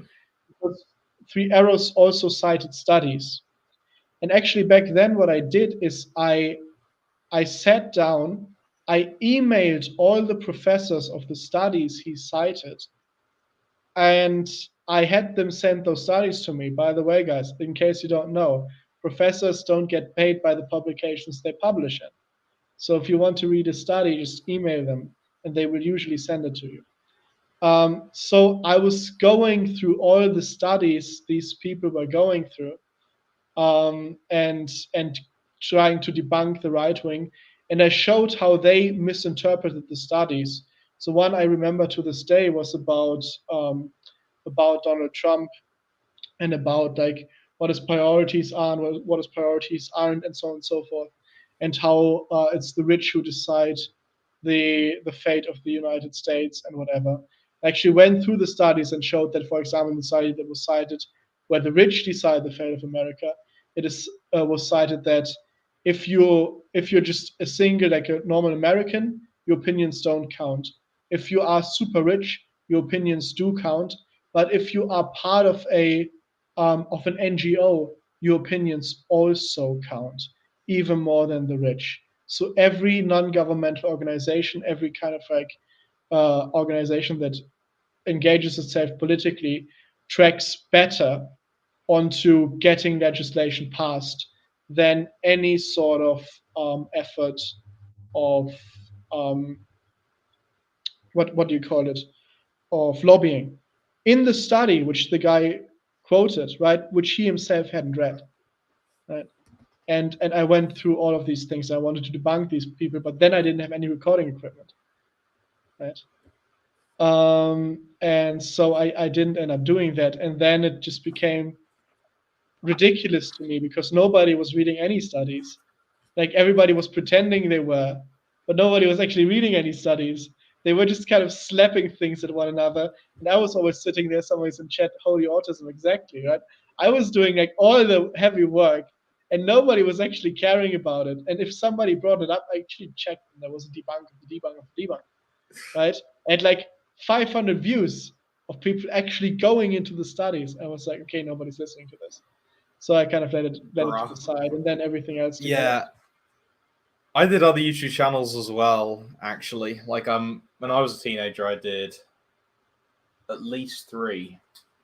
One of them was a single video, and it was just it was complaining about the iPhone, and you know the scene where Hitler rants. Like, I just took that, and I had him ranting about iPhone 6 or something like that. Right, that was one. Yeah. Another one. Like, you want to hit autism, right? When I was at school, I was really, really, really into computers, specifically retro computers. Like, I actually thought I was better than other people because of the programming languages I wrote in, right? So I did 2 channels. One of them was Squeak and me. I must have been about 14, teaching people how to program in C, and another library alongside it called N-Cursors, which was curses, right? So like this is for console applications. That's the first one. The second one, which I deleted, I reviewed abandonware DOS games, because one of the things I discovered, I don't know if this was the reason, was that on our school system, I could play multiplayer Doom through a DOS emulator with my friends. Like, the other games were blocked, but I had this DOS emulator, so MS-DOS emulator from like the 1990s, playing Doom from 1993 in the art school, in the art room with some friends playing Deathmatch, because it was so old no one had blocked it. And this ended up me spiraling down this abandonware section, because you have websites from defunct companies with old DOS games, and I just started reviewing them, like as Let's Plays. That was another one, right? That was besides the political stuff, but neither of these were that successful. But yeah, like at the moment, I kind of view YouTube as a place. Well, I mean, I'll tell you what. I'll leave you with the question. I've got to go off for a second. Like, I can still hear you because I've got Bluetooth headphones in, but what actually should the purpose of a healthy right-wing movement actually be? Because like this kind of connects into what I did with Renaissance Man and what might be helpful with Venturas. I'll be back in a second. Yeah, I think again, like the label right wing is one I am now seeking to abandon. I actually talked about this yesterday with my friend Paul, who was on this channel before in one of the history videos. And I told him basically what I'm seeing happening is for the next 2 to 6 years is effectively this is the last moments we look each other as divers in the ocean, where we don't have the diving gear on and we can still speak normally, and then we all put the diving gear on and we just go into the deep waters, and where we will only be able to communicate through hand signs. And in 2 to 6 years, we will emerge from the other side.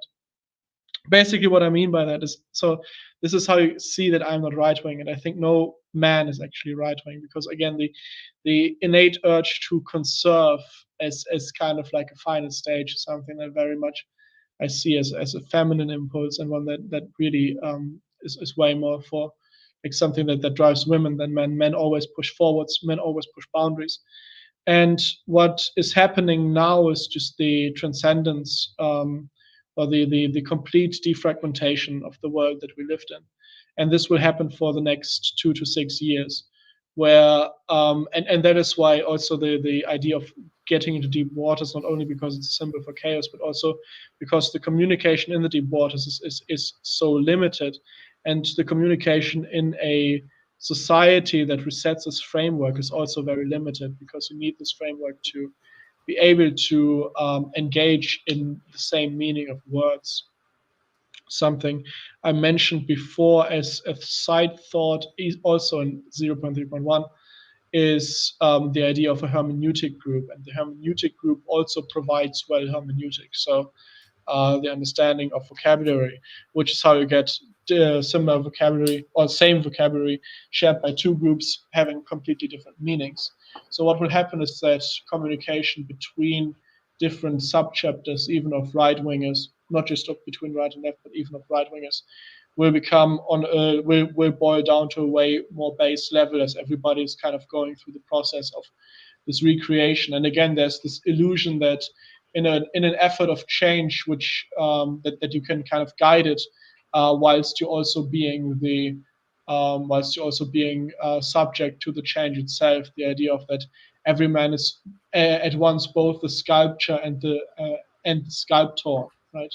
The sculpture and the sculptor, which is not really true, because in these kind of things, it's such a reverberating dynamic that you lose control to large degrees, in which case you need to resign yourself to God. And the reason why, let's say, or what needs to be conserved in all of this, right? Well, let's say the right-wing aspect of this is just that the heart needs to be conserved, the core needs to be conserved, the Christ needs to be conserved in His church.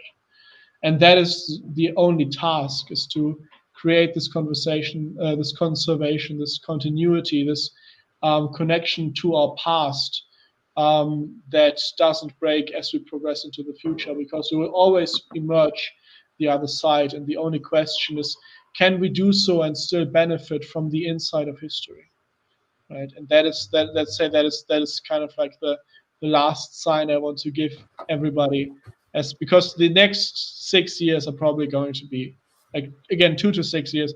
I'm always kind of like, I don't want to get more specific like that, but the next 2 to 6 years are probably going to be madness in many ways, right? And so in preparing for that, the continuity that needs to be upheld for the West coming out of that is the continuity with history, continuity with its past in a good way, which again is also why, to what I'm going to be doing in the next 2 to 6 years, the proper formulation of a better string through history is something integral, because that is something that needs to be preserved, right? This insight needs to be preserved. The idea that there's like core attributes that made Roman and Greek civilization running, that made medieval civilization running, that make civilization running today. Like, for example, putting adulterers to death, which is something that all of past successful civilizations had in common, actually. Well, not adulterers, but polygamists. This is something I always like to stress. Polygamists in the medieval and Roman world. Well, Roman, not really. Well, depending on, but in the medieval world, there actually were multiple occurrences and time frames, periods, places, where if you were engaging in polygamy, you were just executed.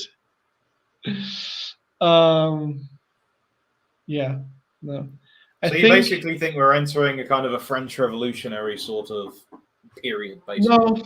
No. This would be what comes out of this could erupt into a revolution, right? So it's again like emerging on the other side as these bonds re-strengthen themselves, and as the new, let's say, the new age has come, the new time, like the new reference frame is there. Of course, that is also something that massively pollutes the waters, the idea of a new age, and that overshadows all of these things and kind of like takes away the subtleties and adds them into a very hostile framework, because we have a renewal going on, but it has nothing to do with only superficially has to do with the idea of the new age. Modern Caesar, when somebody says, hopefully not. That's the thing. A Caesar or Napoleonic character means that the project has failed. Napoleon means that the French Revolution failed. That's like the long and short of it, right? And that is You don't want another Caesar. You really don't. Yeah. Like, yeah. So the guy who came before, one of the guys who came before Caesar, and the guys who came immediately after Caesar. So that would be Sulla, and the second triumvirate, which was, I think it was it Lepidus? It was Octavian, Anthony, and I think Lepidus. Right? They had these lists that they would bring to the Senate called the proscribed, and they were political enemies that were to be executed, just killed. Right? We do not want that, because guarantee, right? There's a good chance we'll be on those lists. Yes. He says modernity will fail. No, modernity already has failed. We're already deep in post-modernity. The people who try to be modern are people like Jordan Peterson. Peterson is somebody who tries to defend the corpse of modernity against the let's say what would you call it, the raven of post-modernity, which feasts upon the corpse. But what is coming now is that post-modernity has feasted and is now starving itself. And now it's time for, let's say, something that completely doesn't define itself by the legacy of modernity anymore. Most people who I deem as intelligent are speaking about a new era of medievalism, basically. But again, we don't need a Caesar for that. The Caesar, as we understand them, is something like a dictatorial leader, right? Something like, as we have in the various histories of South America, for example. You do need people who get things back in order, but the Caesar option would be the worst option, and the best option would be something like a faction coming into power that is, let's say, sensible and able to organize itself. So what you want is basically a King Arthur figure, right? Because King Arthur doesn't like cross the Rubicon. Instead, he just surrounds himself with the 12 knights, and then together with them and mostly through them brings the realm together, right? Depending on the Arthurian legend you have, but sometimes he already has it. Like sometimes he just unites it by pulling the sword off the stone. It really depends on the legend you have. But the one I grew up with, he collects piece by piece the 12 knights and Knights of the Round Table, and again, it's something that is intrinsically based upon the bonds between him and his knights, and not his figure, and extends from there outwards. And that is more what you want. To give a historical example, you really want an Alfred the Great. Because what happened with Alfred the Great was that the Vikings invaded England and started conquering all of the kingdoms, and only the kingdom of Wessex was left. And he was a boy king. And what happened with him is he was driven into the marshes when the Vikings invaded Wessex. But eventually he arose with his followers and defeated the Vikings at the Battle of Edington. And he was the first king of England. Yes. Local saint. Yes. Yeah, he sounds quite similar to what you're describing. Yeah, and if you actually know a bit about Alfred the Great, if you read into his history, you see there's let's say a definitional difference between him and Caesar. Caesar, Napoleon, these kind of people, what makes them so remembered in history, large part of what makes them so remembered in history, is they were all early adopters of basically propaganda, you could call it. Napoleon, of course, famously, he has all of these paintings made about himself. They are specifically there to communicate an image that he makes about himself. Caesar as well, he has plays which he kind of gets played around the Roman Empire, which kind of are there to serve as person. And so the commentaries on the Gallic Wars. Yeah, these characters, they do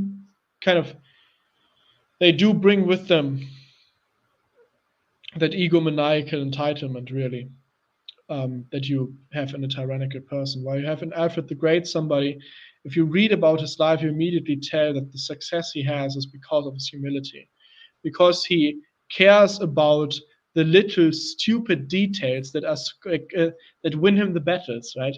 For example, that he cares about having properly made wooden palisades around his cities.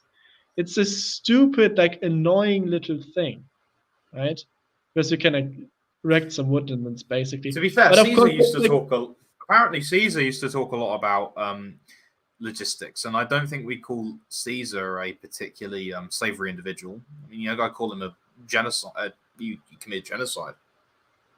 Yeah, but it's like in Alfred the Great, you have somebody again who is very much he is a person who is there to fulfill a task, and his society is orientated around this. He knows what's at stake, he knows what needs to be done, he dedicates himself to that, and he dedicates his people to that. That is great, that is amazing, and he's an amazing saint. And in Caesar, I just don't see that. In a Napoleon, I just don't see that. I see a lot of being driven by one's own let's say again, idea of one's own grandiosity. I see an insistence on the self. I see a self-divinization, and it's just something where they all failed, right? And they were all always failed because of other people. And Alfred the Great succeeded because of other people, and that's really the difference. Right. Okay, I will close it with this: 3 hours, 6 minutes. These things get longer and longer and longer. I hope. Yeah, they are really long. Yeah, I hope you all enjoyed it. And yeah, next video I'm working on is well, I might get out one on history. I just don't want to do the Silesian Wars. I'm going to be completely honest. I just hate history of wars, but I don't want to skip them either. I don't know. I see what I do there. So it's either going to be a history video next, or going to finish the video on entropy. I hope you guys are looking forward to that. That's everything from me for today. Bye-bye. Bye-bye.